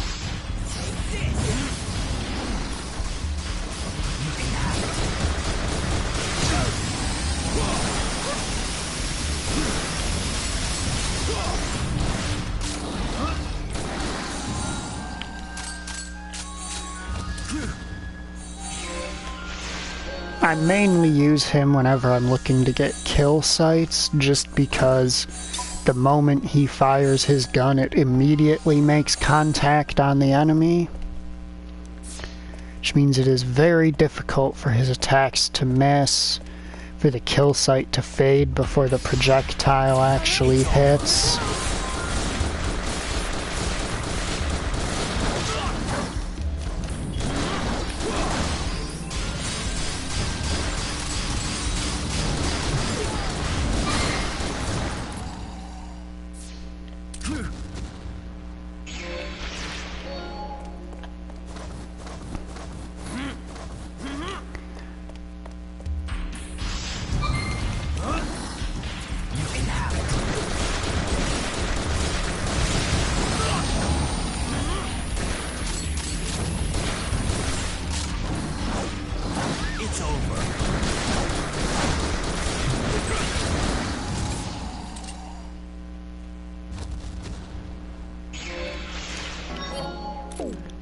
Because Endless Waltz, as its name suggests, he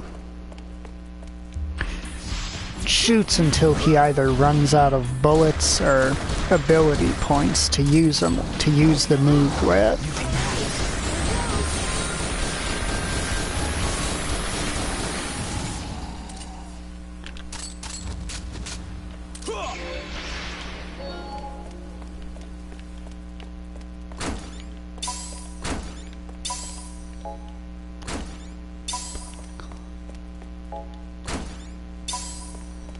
It's over.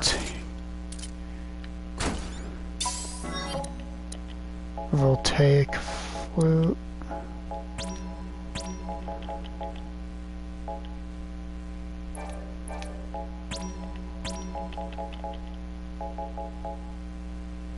Alright, I have one of those equipped on Deuce already.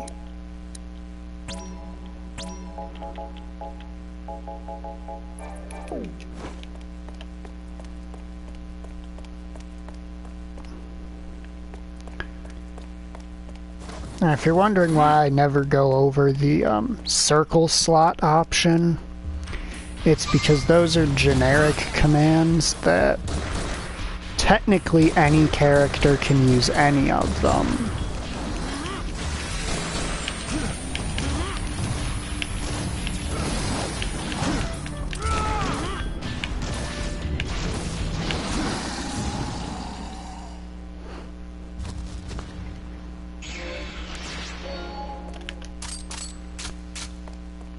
I generally don't bother to change it, just because I find myself needing those options very rarely, outside of the occasional cure spell.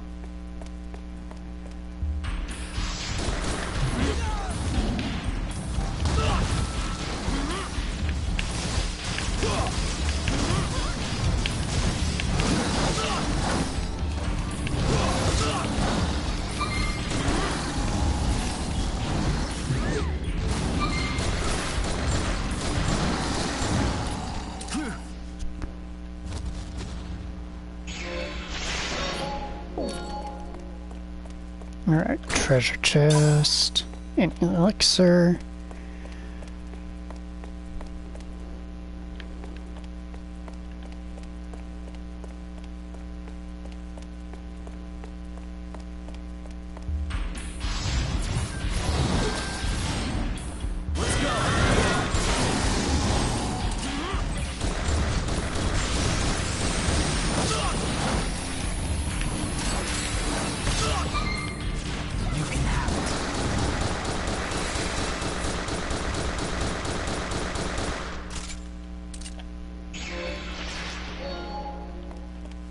Boss chest, basic lance.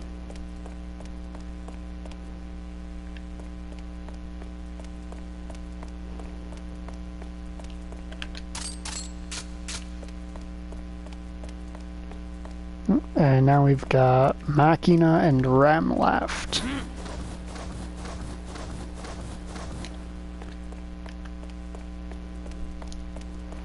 Machina is the character I'd consider the best contender for being a tank outside of 9, as he has fairly solid hit points, decent defense, and multiple abilities that allow him to drain enemy health into him, depending on the circumstance. So he's got one that's really good with a large crowd of weaker enemies, and another one that is really good against individual stronger enemies.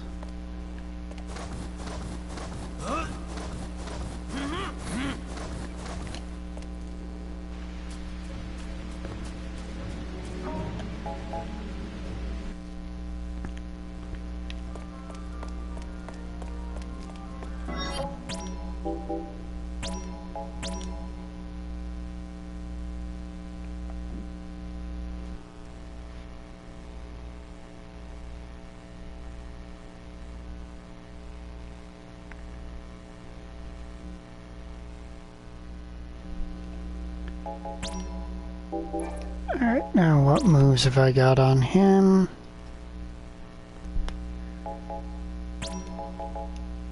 Cyclone Drive. Rather use Stunning Sword, or Siphon Sword. Though Awakening and Guardian Blades are pretty nice too. Now Machina, I find his basic combos kind of frustrating.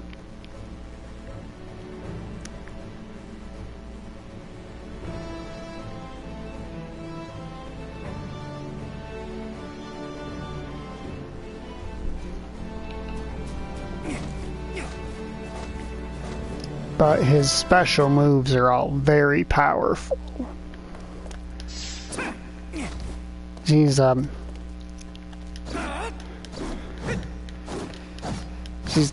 terrible combos, but they're very show-offish. And especially his directional stuff just tends to miss when you actually try to use it on a small or a moving target. And the moves I have on him are Dark Side, where he shoots an orb out that seeks enemies nearby, and when it hits them, it drains the health into him. And Siphon Sword, which I will just demonstrate. His weapons are called drill rapiers, because he has multiple skills where he just stabs them into the enemy and grinds them down in short order.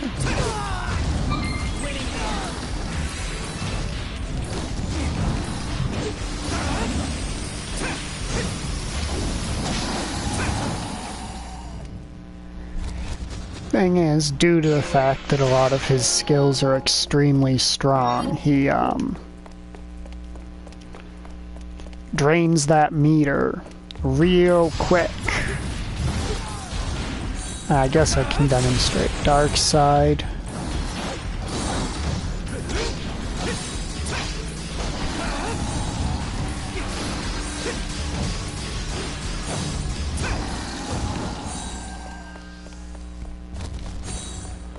His Awakening skill fully refills his skill gauge, his hit points, and makes it so that while his skill gauge is draining from it, his regular attacks are transformed to be way stronger. And Guardian Blades just summons 2 swords that orbit him no matter what he's doing.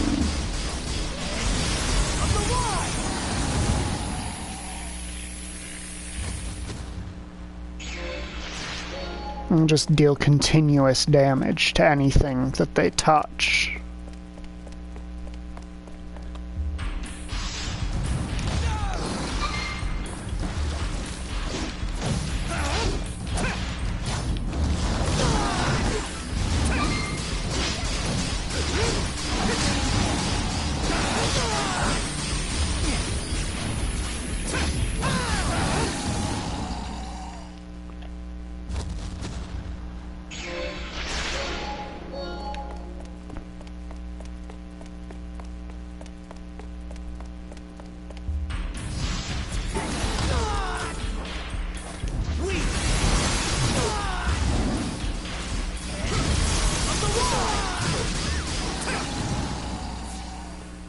Yeah, effectively just the rate at which Rem can, or not Rem, but Machina can regain hit points makes it basically impossible for enemies to kill him unless they do it in a single go.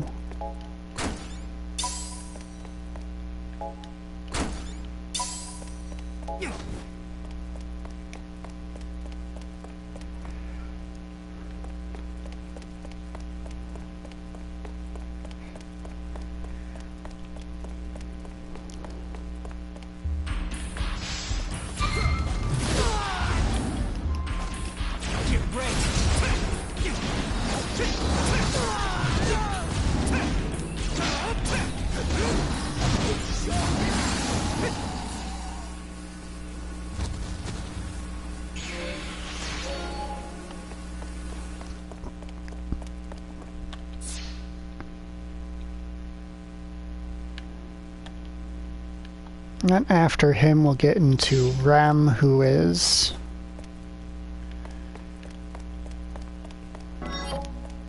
kind of a silly character in terms of abilities.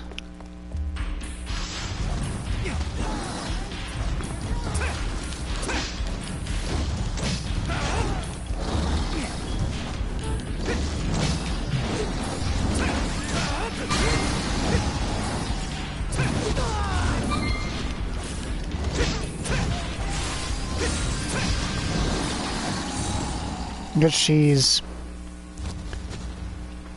got relatively low physical damage and low hit points and health, but in exchange she's just got a bunch of really ridiculous abilities.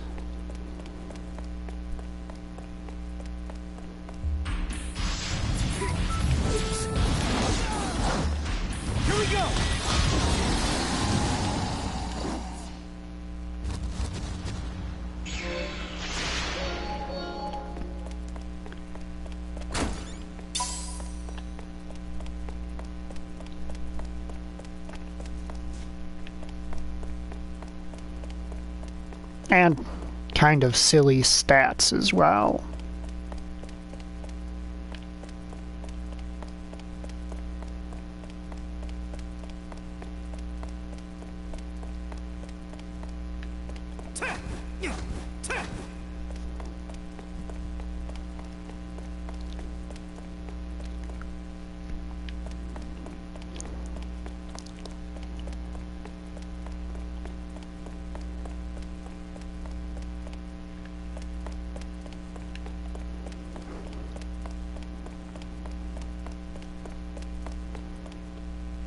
But I'll get into more of precisely what those abilities are when we actually get to her, you know, in the stat menu.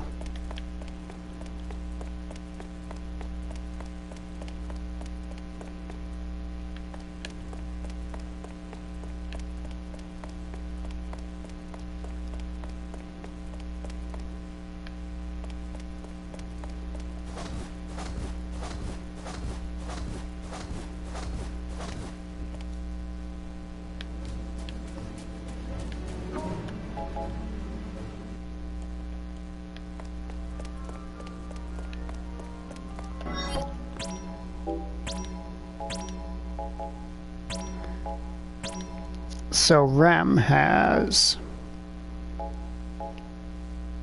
the highest stat, stat in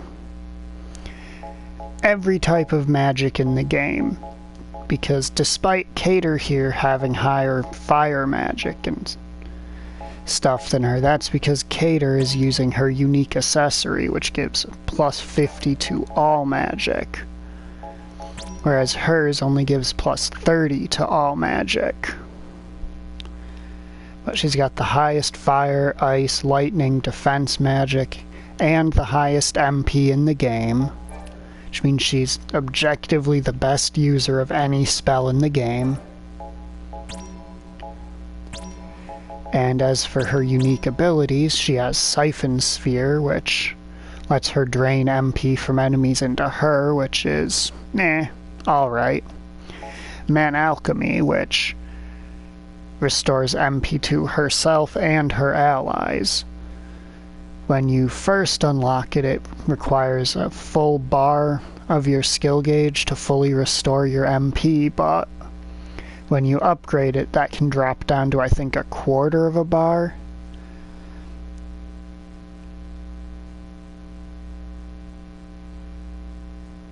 Siphon Delta, which drains MP, which deals magic damage in the area around you and drains MP from enemies. Then these three moves are kind of mediocre. Like, she can summon a meteor from the sky that does a lot of damage but takes a long time. And she can throw daggers at range. Then you have the most broken piece of shit in the game, Undying Wish. This buff gives your entire party re-raise, which is a status effect where if they die, they are immediately revived. This means that if you know when scripted deaths are coming up in missions, you can pop this to avoid them. If you want to summon an Eidolon but don't want to actually lose one of your party members, you can pop this and then summon it. If you just think you're going to die soon, you can pop this and get right back up. And then we have Magic, which is what she is the best character in the game at. Every single spell here, and every single spell here she uses objectively better than any other character.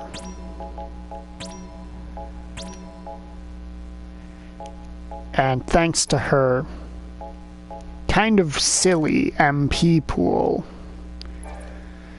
which at the moment gives her roughly 300 more MP than anyone else, and that's without MP boosting gear, is legitimately the best that you can get for that stat in the game. And if you actually equip her with magic boosting gear, it gets even more silly. Let me see, I'm looking for the Regal Crown, I believe.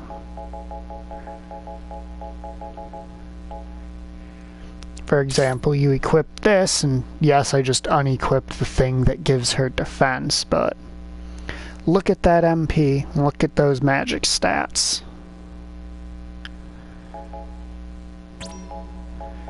And if you want to get even sillier with the magic specialization, you equip the Mithril Daggers for an extra 10 in all magics.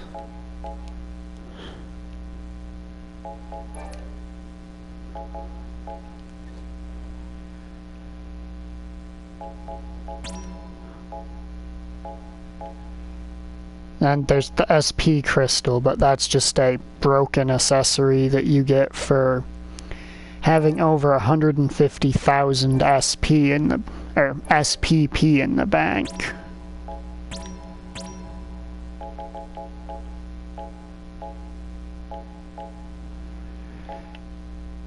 Heck. I can use her to show off some high-level magic. I believe Ultima can break the damage limit. Death Bow Quick. Let's play around with Tornado.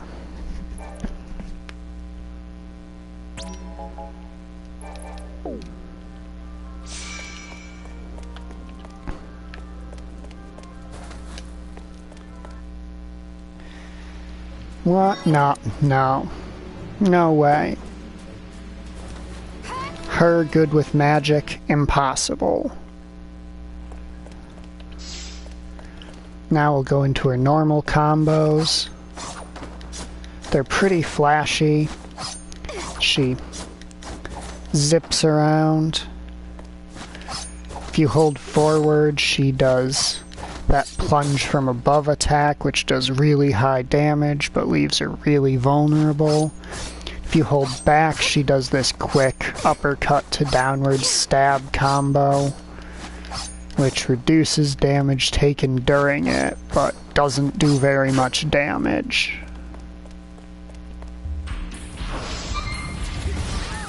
Alright, now we let Tornado wind up, and it's dead.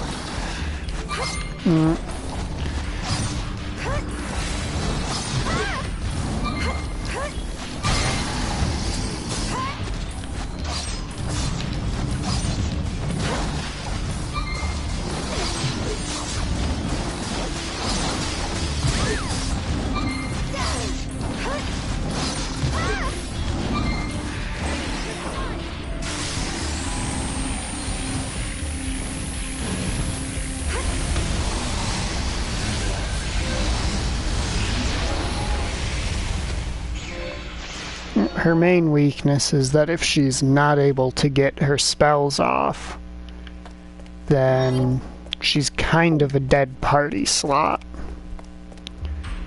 At least with the setup I have on her.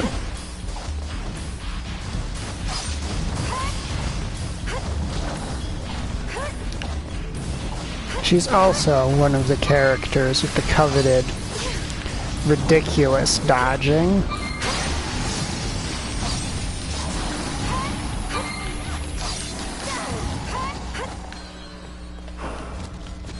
As her dodge gives her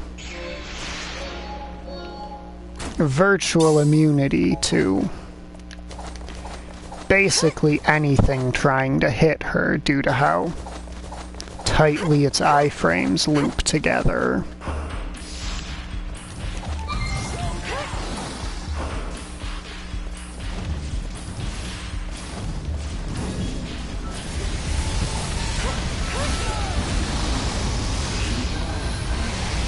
Yeah, even the Behemoth Kings can't take more than one cast of Tornado.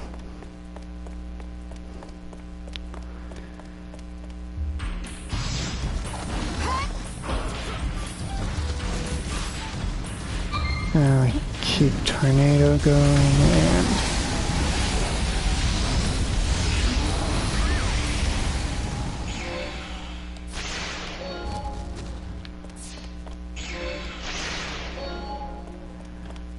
the two main styles with Rem that people run is Magic plus Man Alchemy, or they run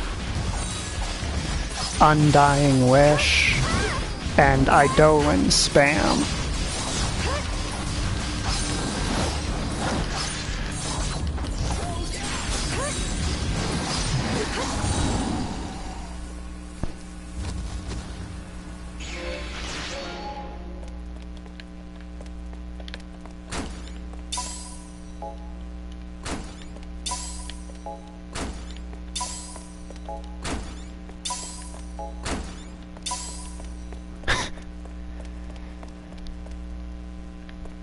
RNGesus is just really not on my side today.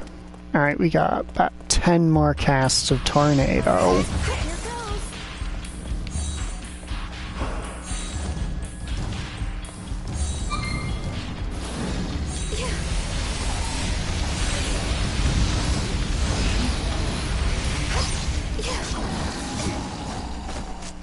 Wow, thanks to it moving forward, it actually managed to survive that. That is impressive.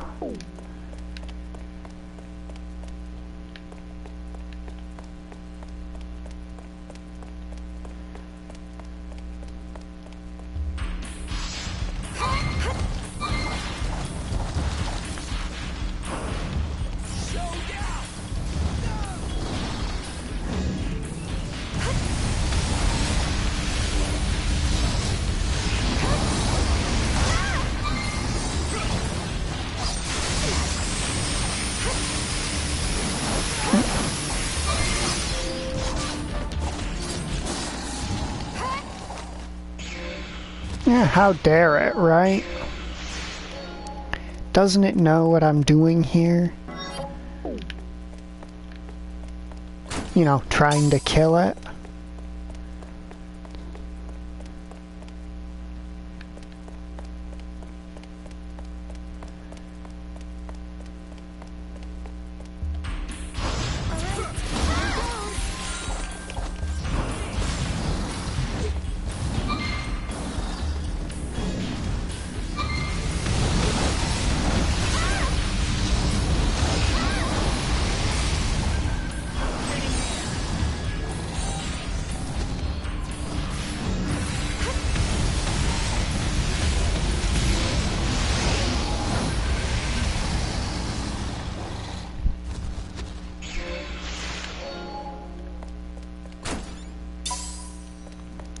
Oh hey, a spear for 9. Nice.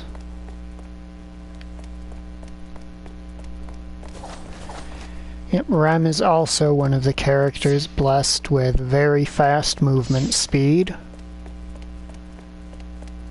which makes her a very popular choice for people to control in the overworld.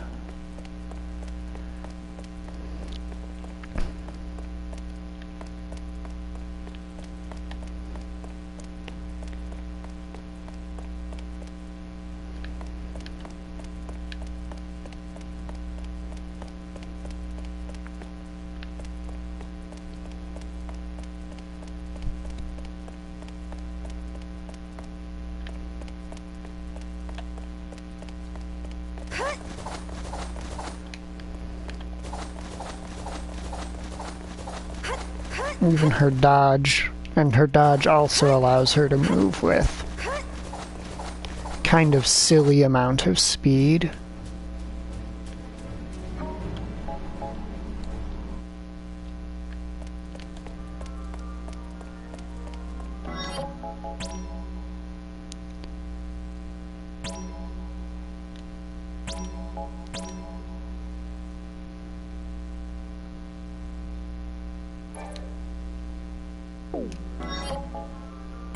Now I need to go to mission mode to show off Eidolons. There's 6 main classes of Eidolon.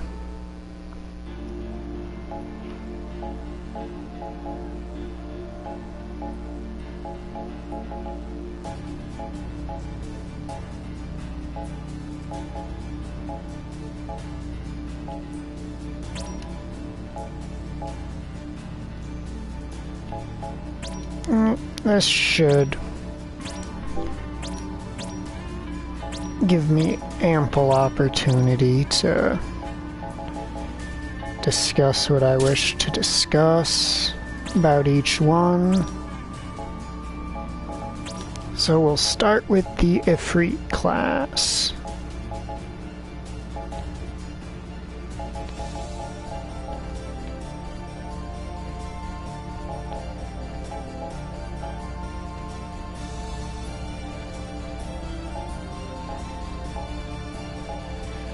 I'll probably go with Rubicante just because it has auto regen. Class 0, commencing maneuvers. So the reason I'm picking this mission is because it has a 5-minute survival section if you use the alternate clear method, which is my primary method that I use to clear this. You are much quicker. Is this the end? Look out, So Master he's supposed to escape, This way, quick! and then you're supposed to basically chase him and his men down. But if you beat him, his men come in and So we came back stage to a full frontal assault on you to try and buy time for him to retreat. You don't stand a chance against them. Don't worry, sir. I'm sure that even we can at least hold them back long enough for you Let to me help. escape.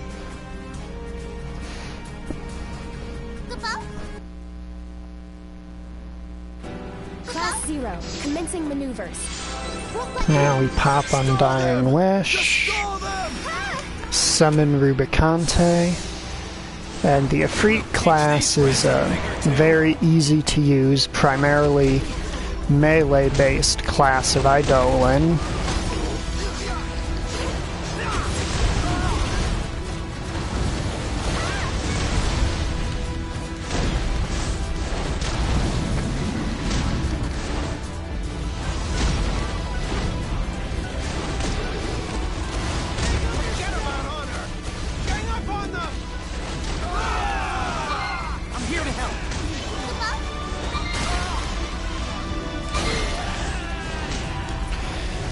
And this one, Rubicante, is named after one of the 4 fiends from Final Fantasy IV.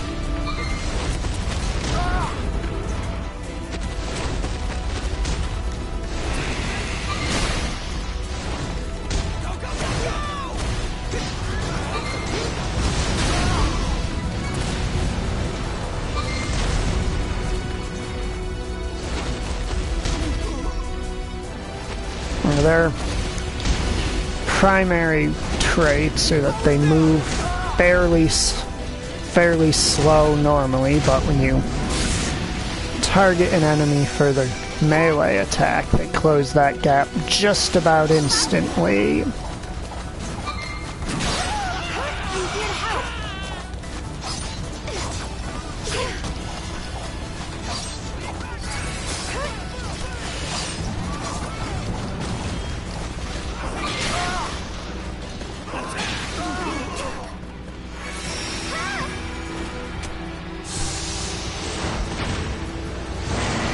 Rubicante has much lower base stats than the others. In exchange for permanent regen.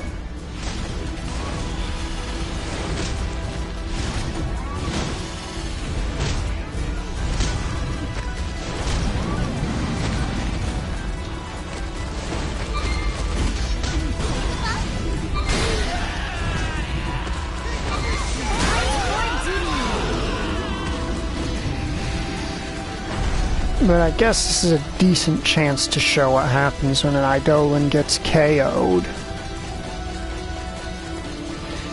Oh, I forgot to pop Undying Wish before I used him the second time. Oh well. Not a huge deal.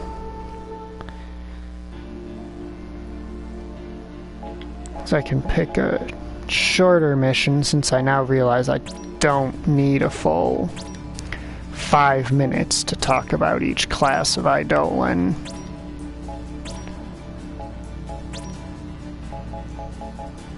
And the one move I didn't get to show off with him because he doesn't have it is their Meteor Strike move, or Ignis Meteor Mash, which they just summon a meteor and throw it at the enemy. Oh, you have Golem. Golem's primary purpose in existing is to go, I'm fucking invincible, and take like no damage from most enemies, while having a huge health pool with which to actually absorb attacks. All troops to battle station. Hey game, can we do the summoning thing? We have engaged the enemy. Request backup.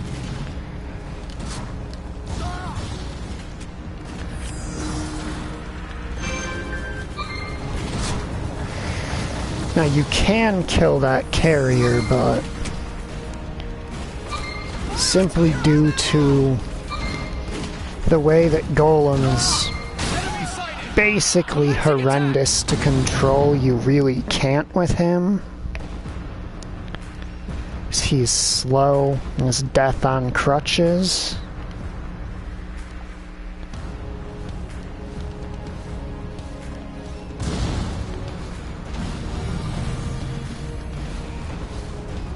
Are you for real gonna... Of course you are. One of their gimmicks is Ancient's Wrath, which increases their offensive power and makes them invincible.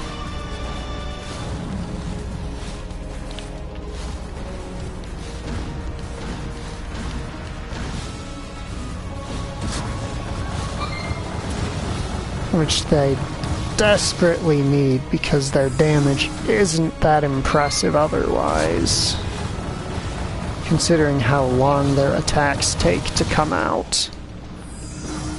But that's why they have a ridiculously long summon time, take like no damage and have roughly all of the hit points.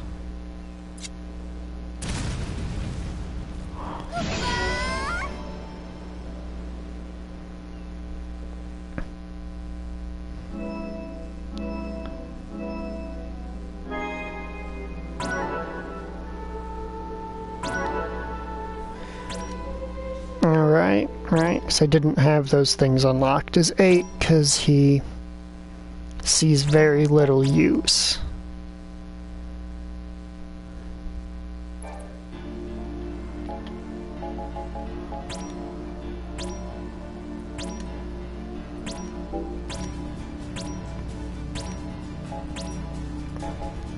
Now the Shiva class is a very technical class of Eidolon that largely rely on you timing your attacks right to get the most damage out of them.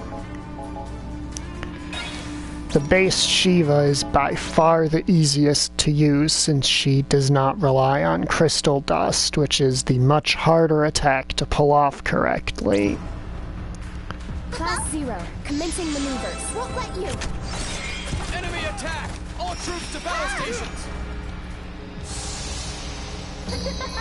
And Shiva, another one of her main features, is that she is roughly the size of a player character, so you can summon her virtually anywhere. Enemy sighted! Commencing attack! Oh, and she freezes enemies very easily because, you know, Shiva things.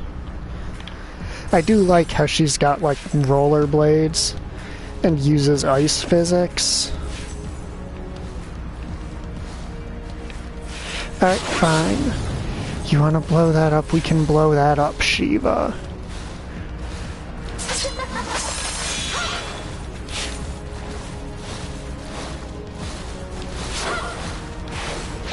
She's, kind of hard to control, but once you get a hang of that, she's quite fun.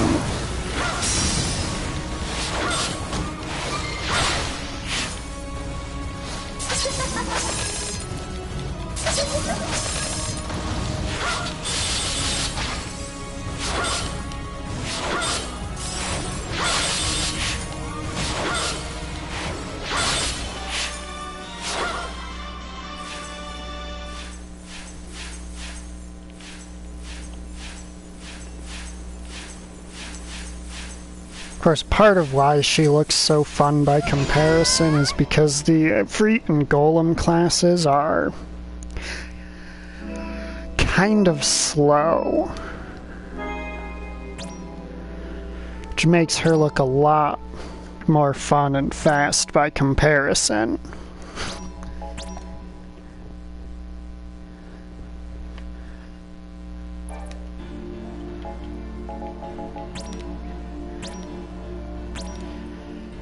Now we're getting into what I would say is the higher tier of Eidolons. We start with Odin. He's unlocked fairly late, but he is the real workhorse of the Eidolons. He is ridiculously versatile, being good in basically any situation where you have the time to summon him. His Moonring Blade does damage from a ridiculous distance. If you target an enemy with Zantetsuken, he charges up to one-shot them. Prance allows you to move quickly and avoid enemy attacks. And Cavalier Charge does very good damage in addition to gap closing onto enemies for you.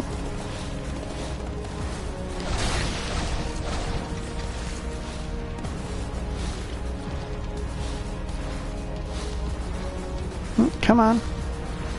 I promise I'm not planning to do anything horrible to you.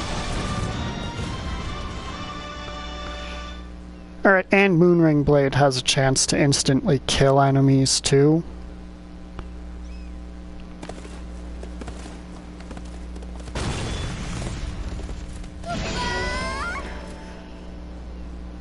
The Odin class is probably the objective best summon class.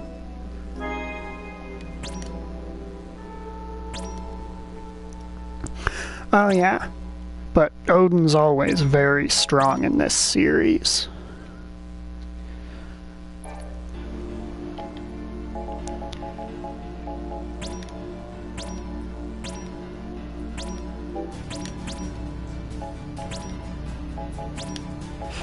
Then you have my favorite class, the Diablos class.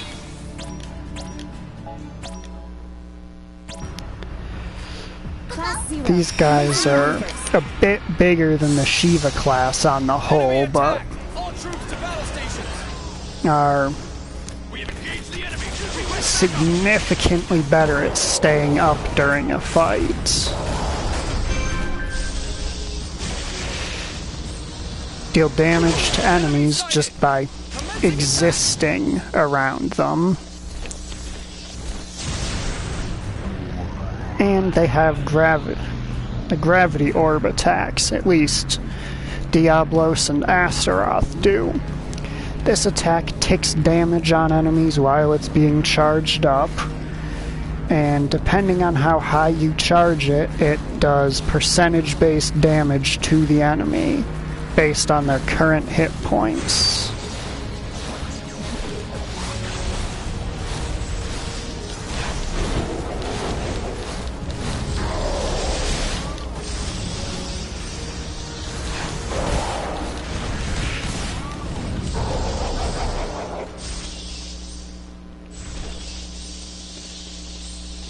As you can see, Diablos is also very strong.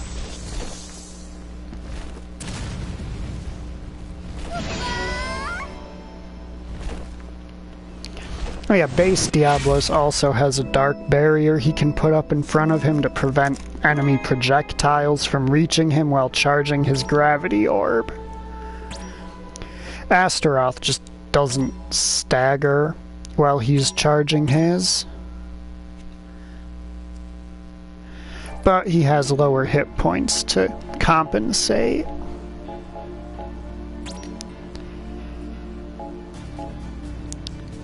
And now we get to the strongest, well, the most high firepower Eidolon class in the game.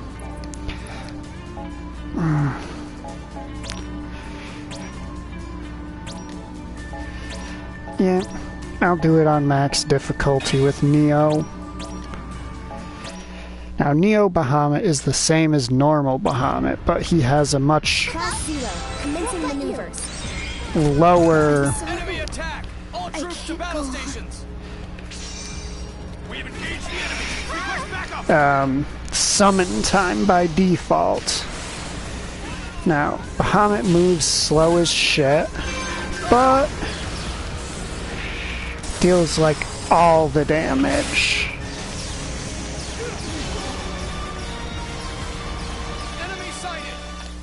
Oh, the airship escaped because I was too slow. Come here, big guys. The primary strength of the Bahamut line is in their flare spell attacks, which as soon as this guy becomes vulnerable to damage, you will see why.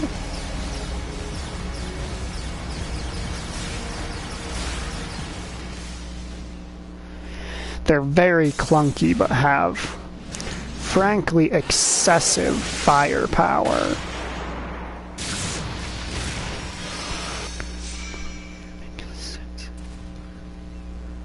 Mission complete.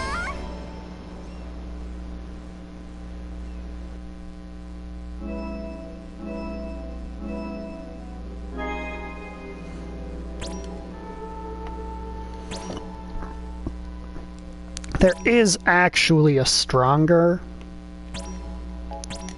Bahamut Eidolon I could show you, but it's only available in one fight that's at the end of a fairly long mission.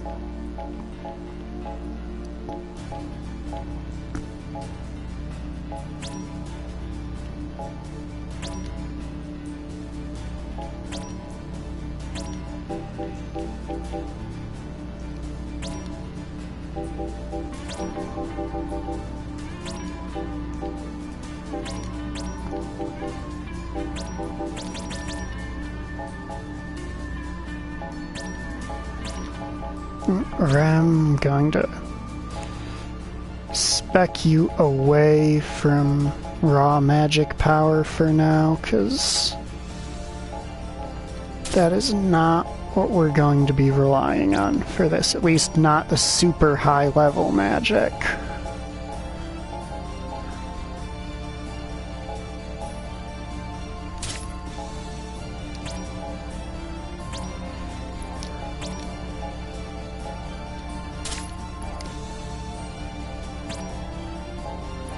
I haven't shown off the alternate outfits. I'll go with the fancy ones.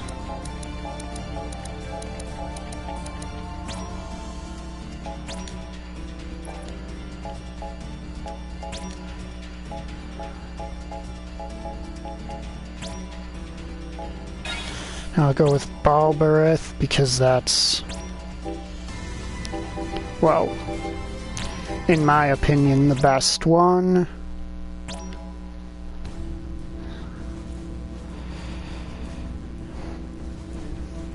Rubrum enacted a two-front operation in response to the joint Militesi-Concordian invasion. The Dominion Air Fleet was dispatched carrying the majority of the cadets to engage the Concordian main fleet. The two military forces collided above the Strait of Giudecca near their shared border. I'll let you see the cutscenes for this because it's actually one of the cooler sequences in the game.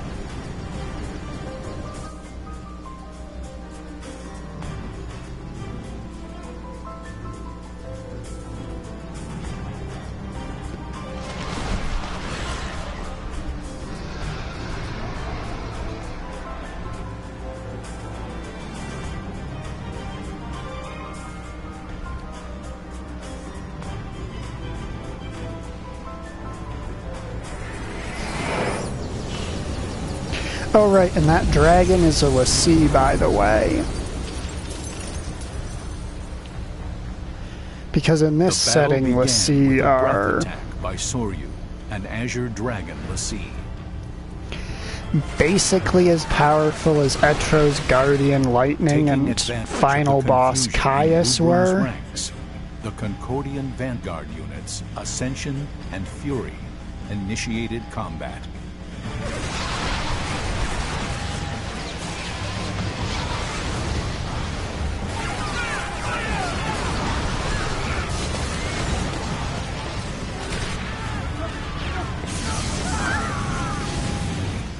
Rubrum's 7th Autonomous Summoning Platoon called upon Bahamut to come forth and retaliate.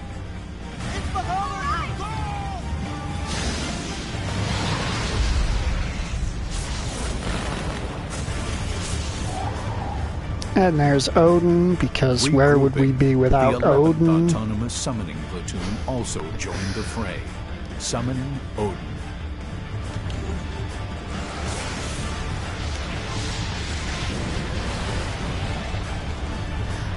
Damn, Odin gets shit done in this setting. With the aid of the Eidolons, Rubrum's forces succeeded in repelling Concordia's vanguard.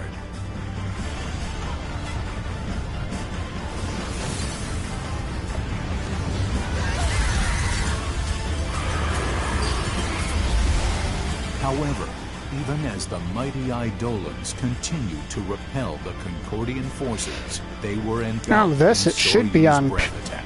I think it's on PlayStation Network.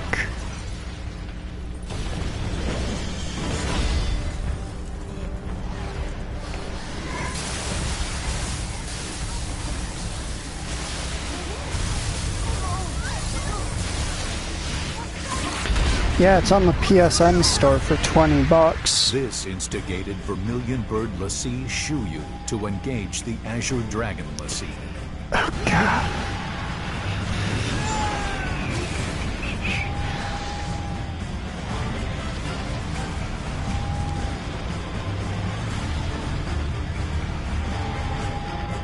The clash between the Lassie turned the uncertain conflict into a battle of attrition between the conventional forces of both nations. Alright, I never showed you the crater where Togoreth's stronghold stood before Nimbus and Lord Shu had a fight there. Incoming enemy unit confirmed. Yeah, this is the obligatory turret section because this is a PSP game. Concordian army? Let's go. Dragons at 5 o'clock. Don't let even one get close.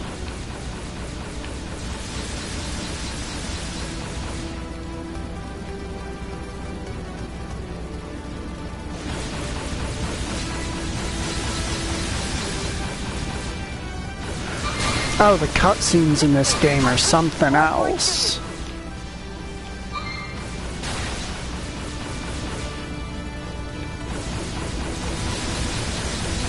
Though, admittedly, this is part of a 2-mission-long sequence where it is very clear most of this game's cutscene money was spent.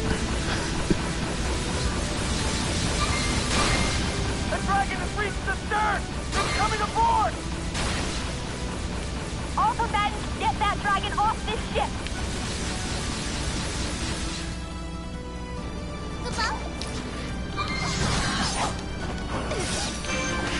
Oh, I accidentally picked Blizzard Rifle too. Shit. Alright, well.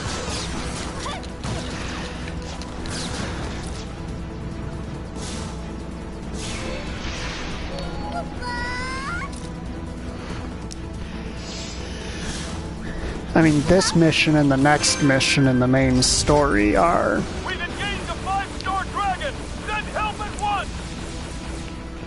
Concordian troops approaching from starboard. Be careful. just sort of blatantly better than they have any right to be in a PSP game.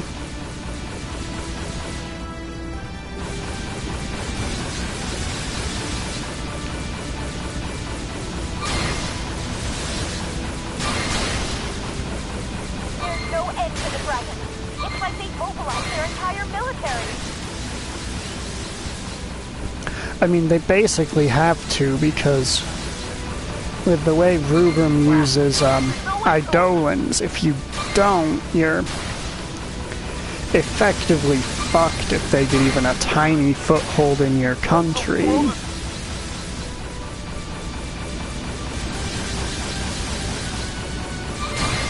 fire. Yeah, and that's a whole-ass airship brought down by a dragon. They do a good job of selling that this is actually a war happening around you during these missions.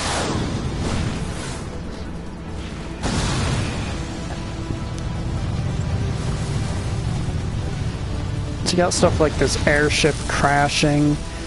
In a later mission, you'll see like fucking Bahamut swooping overhead.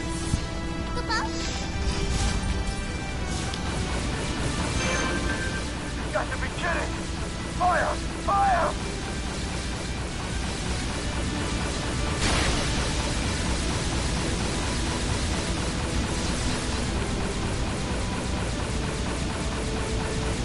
Lord Shuyu is engaging Soryu.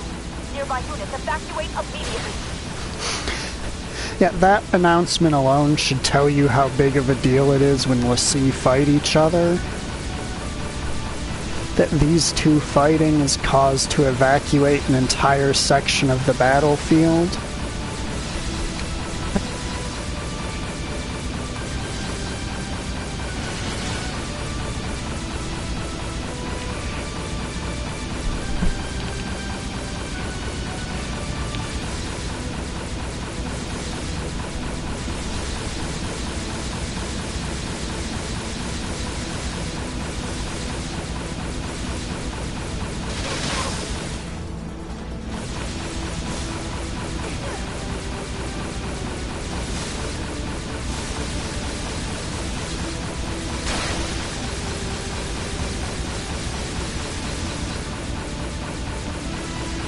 In most of these missions, it's not your safety that you're concerned about, it's the safety of all your other soldiers.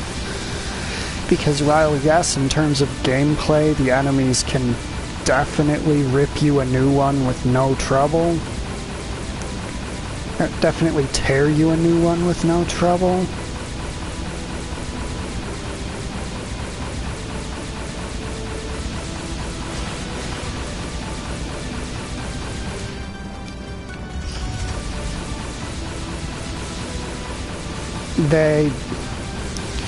In story at least, you are so overpowered that there is basically, if it's not a l'Cie, you can probably take it.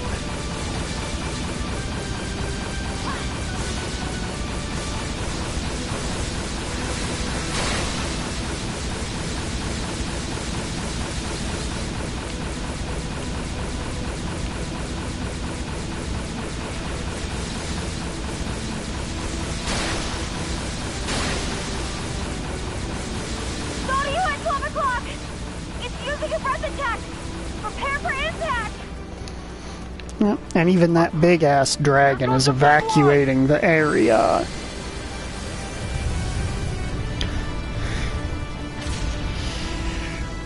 Alright. Soryu's breath attack is, Class 0, we need you to engage in hand-to-hand combat on top of the frozen clouds. We've encountered Concordian troops! Be careful! They're using monsters! Kind of over the top.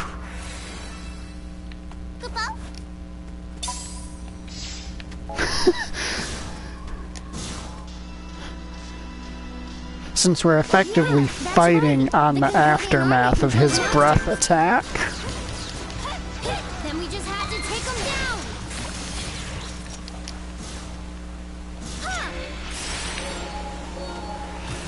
down. Hold up, I want to go back. Am I allowed to go back?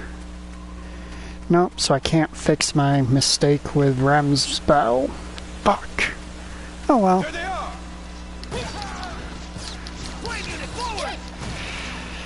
We are significantly overleveled for this.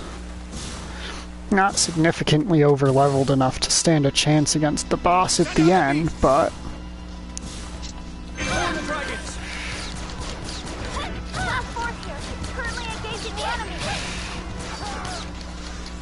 That's not exactly a fight you're meant to win.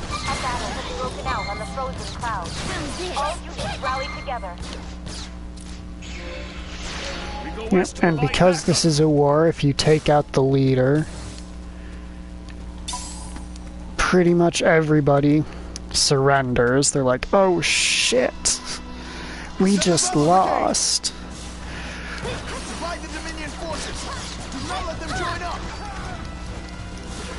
We're having trouble locating the troops deployed up north. If any of you can hear me, contact the flagship.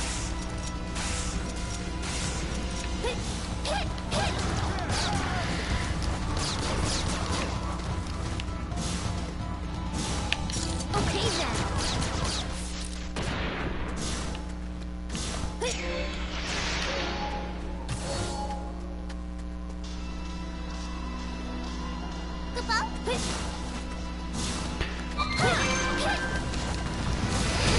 Okay, Mikazuchi is a very big threat. Compared to the other enemies, at least.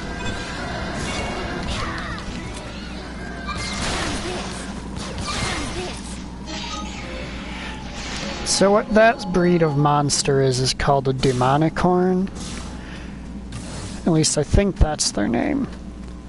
And they manipulate the weather to do both fire and ice-based attacks.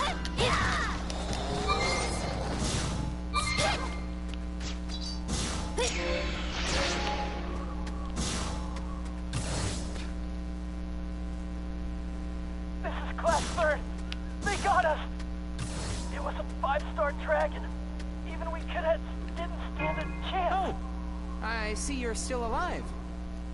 Well, moving on, there's a tough critter up ahead. and it's preventing some of our forces from joining up. What do you say to lending them a hand on your way? Request confirmed. Class 0, go and assist the survivors. All right. But I sure hope there are still survivors. Let's go. Yeah, with a high-ranked dragon, you don't know. Alright, let's correct a mistake real quick.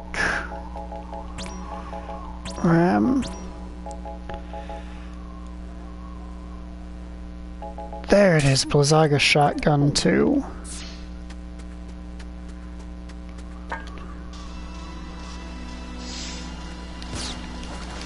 Send out the shock brigade!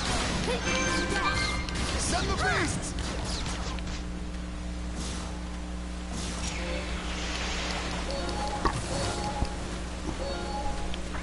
Yeah, level-wise, my characters are kind of in the awkward space where Agito mode is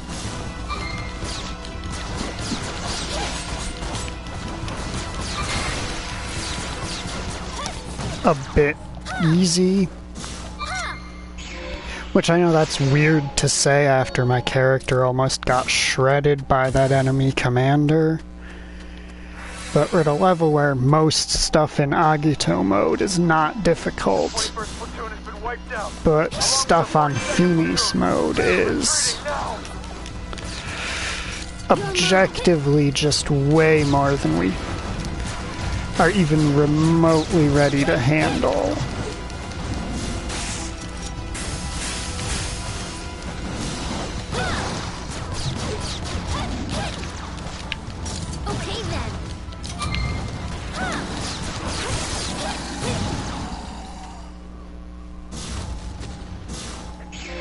Because Finis mode boosts enemy levels by an additional 20 compared to this mode, and forces you to only use one character, and gives most enemies rage status, which increases their attack power, decreases their defense power, and increases their movement and attacking speed dramatically.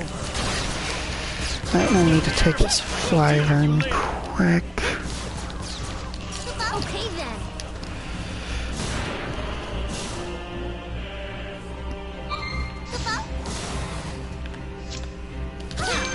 Damn! Withdraw! We're in the west. Hurry! Right, we gotta kill the normal enemies before the gate opens. Alright, dumbass, time to die. Get your ass out of here. Thanks!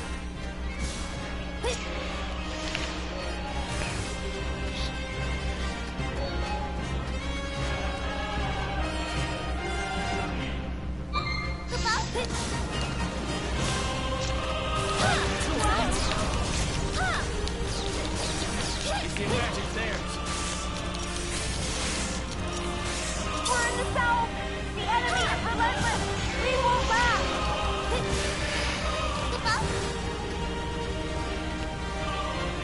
You saved me. And this part of the battle has you chasing this asshole around.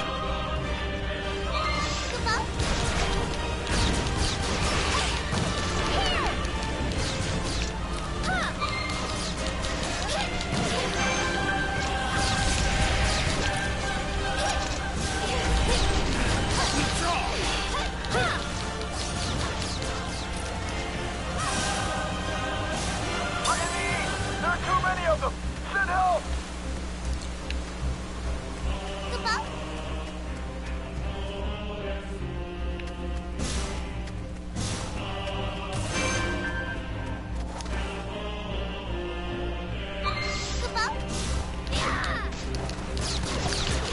Damn it!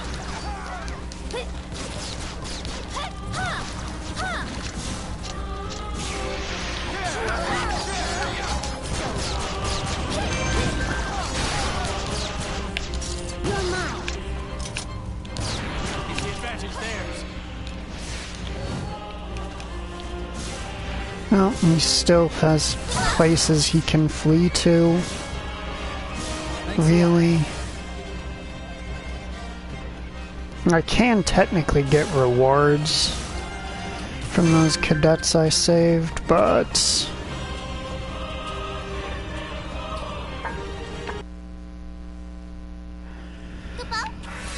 I ain't really looking for them. You know, the rewards. You will not escape. Come forward.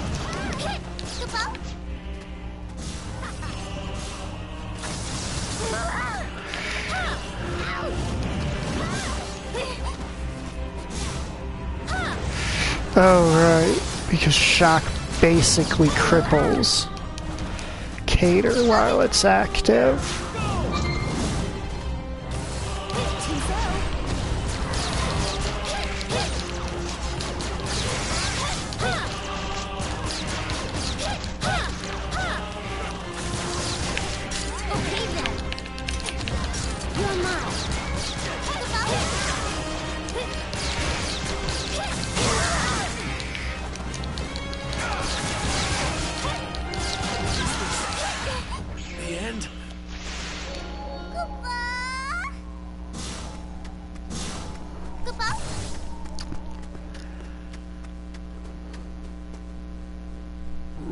Inconceivable! What is that doing here? Let the beasts handle this. We must leave. Yeah, we must leave this place because the fucking... Yeah, these creepy fuckers. You know what's creepier than zombies? Dragon zombies. So here are dragon zombie people.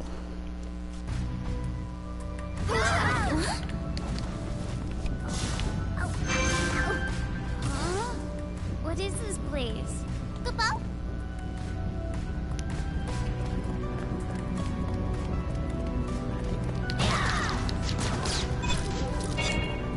Okay then.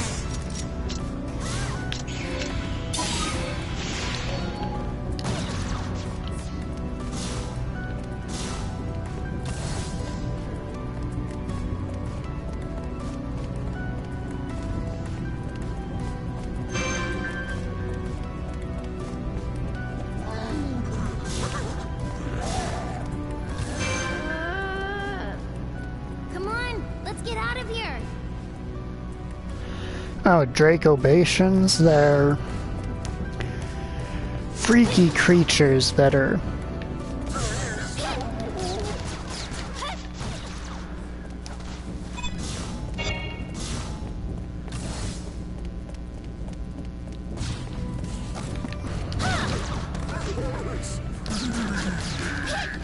basically sealed in some super forbidden part of this country.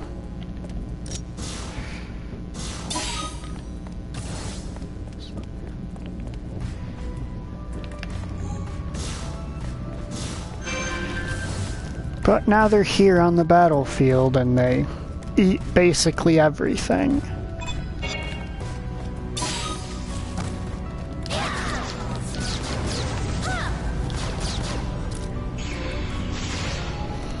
To be fair, they would be a lot scarier if I was not significantly above the level of this mission.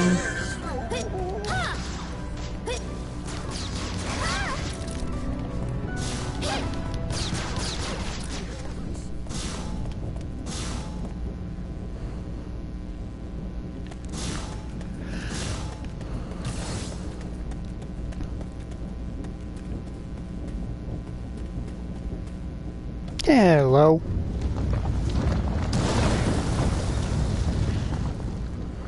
You're just in time to watch the lead up to me getting my ass beat.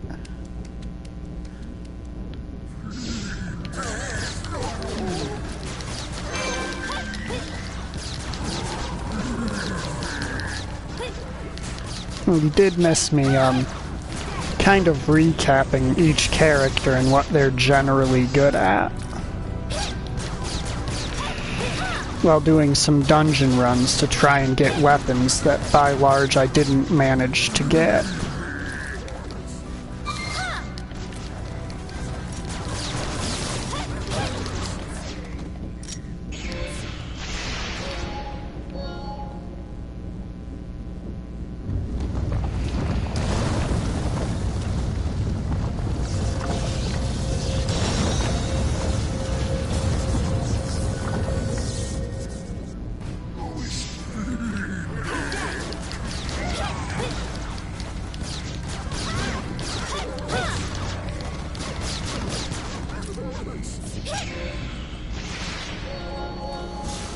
But we will, when I invariably lose this boss fight, we will get to see Dr. Horatia's personal Eidolon.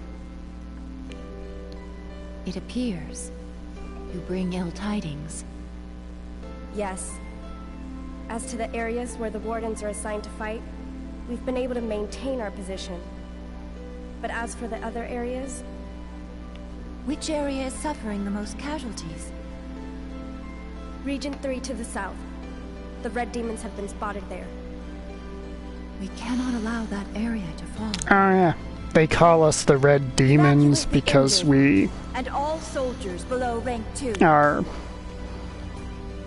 Well, it's basically what we are to everyone who's not from our country.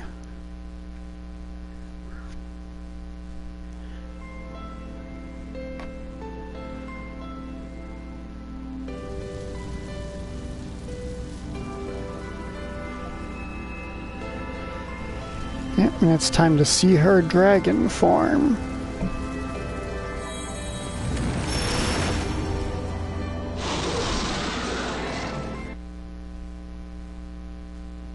We've encountered an enormous dragon. Eating? Ah! Mission orders, head back to the airship. Jesus Christ. Ah! No! Don't eat me! What are you waiting for? Airship, I can't believe it. This way, this way. Don't tell me that's 5-star dragon. Does that mean... A little faster, please. Oh, I accidentally skipped dialogue. Hurry it up. Hurry. Watch out.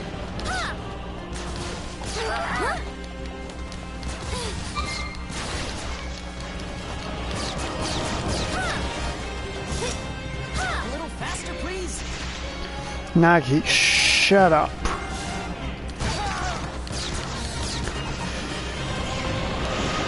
Hurry it up. Hurry. You were literally added to Class 0 to try and spy on us to figure out, well, anything suspicious about the Doctor. Our footing won't last. We're taking off. Wait!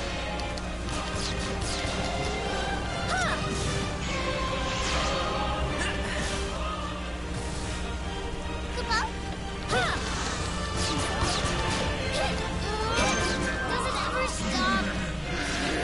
Shouldn't there be less of them by now? It's those nasty gross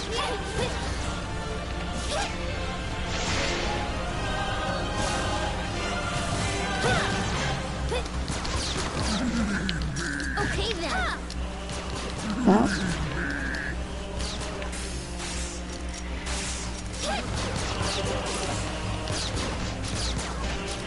Alright.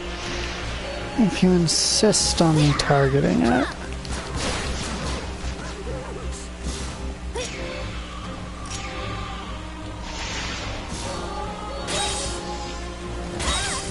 You're mine.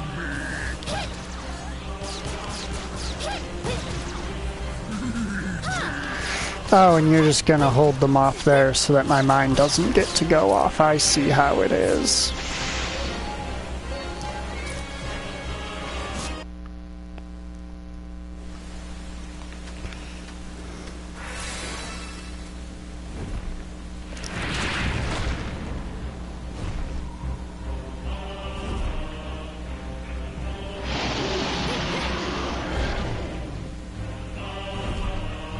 As per the code of war, I will use my full power against you. Behold the guardian dragon Akatoki.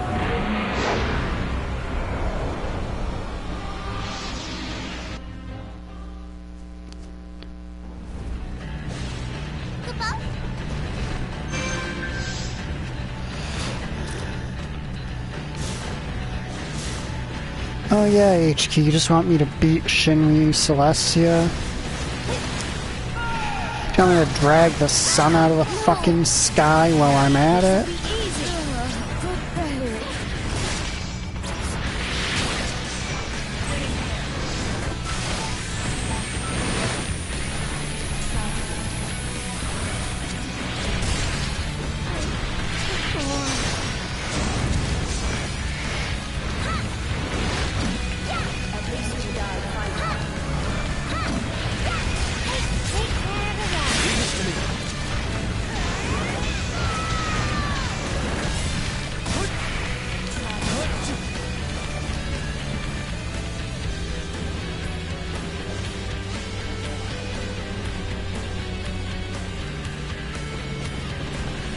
Oh god, where is she? There she is!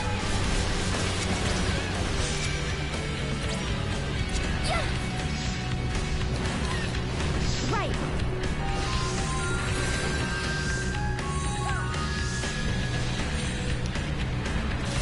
Do your best.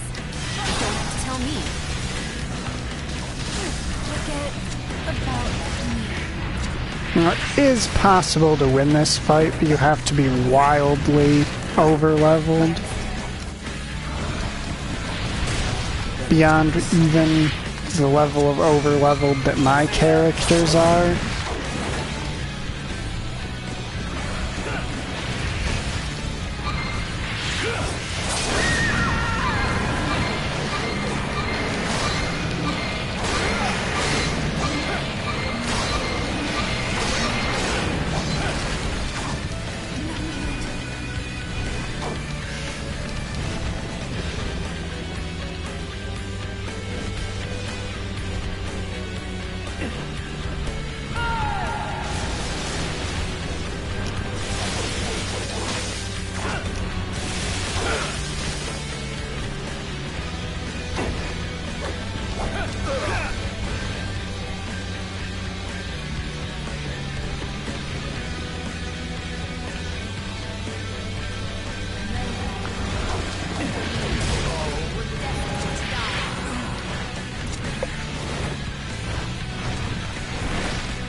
And it's time for us to meet Erasia's personal Eidolon.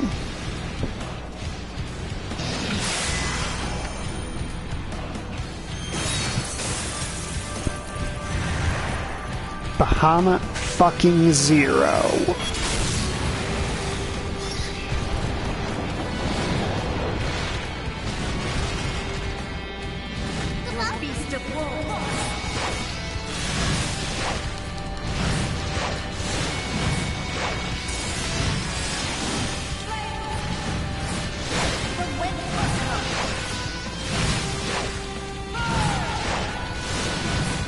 Now, unfortunately, its moveset is extremely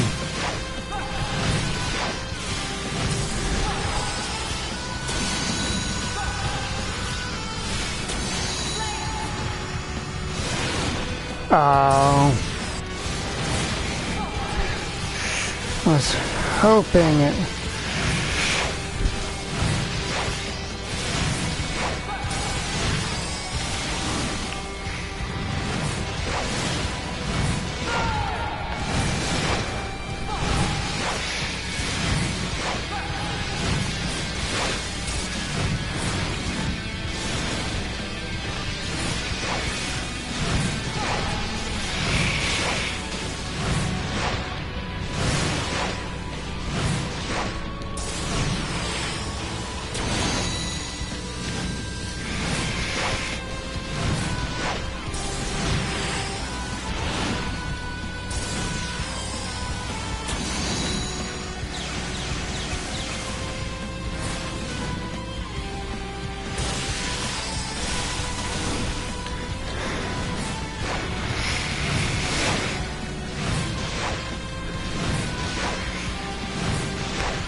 And I may have fucked around a bit too much with the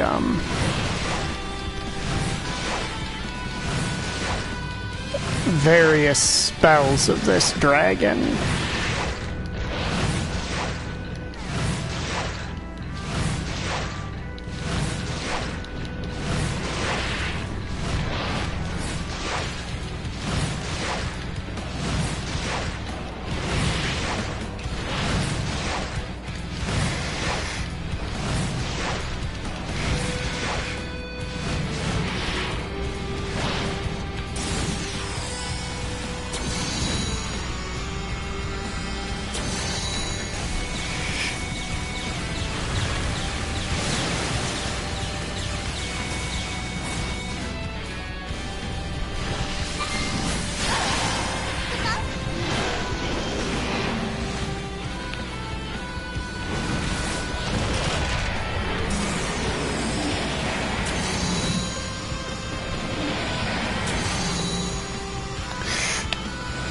Yeah, I'm not too happy with the special, with the moveset they gave it, but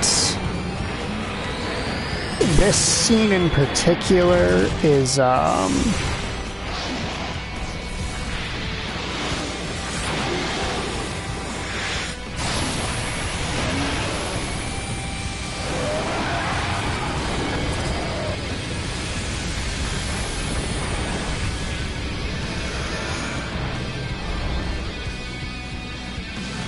more meant as a spectacle, where Terra Flare is what it's building to.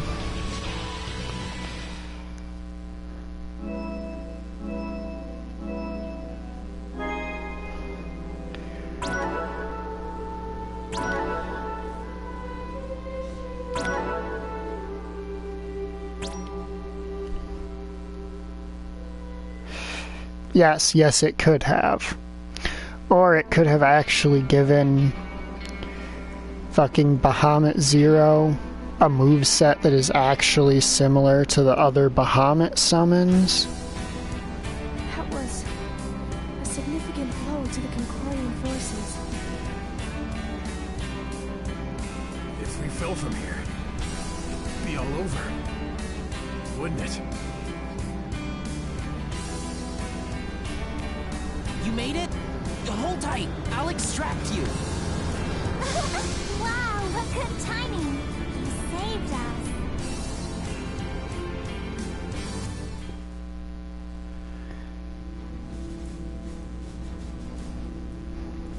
Looks like Lord Yeah, because when you use the other Bahamuts, now it's a battle of endurance. you don't have to spend 8 years charging their breath attack. With Lady Setsna's help, they should be fine.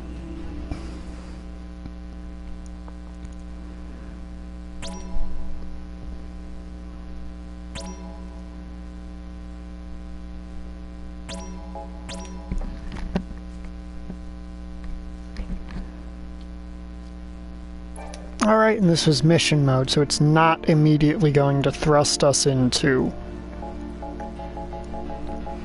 the clash on the big bridge. Yep, the clash on the big bridge. I think I'm going to call it there because it is about 3:20 a.m. Have a good night, everyone.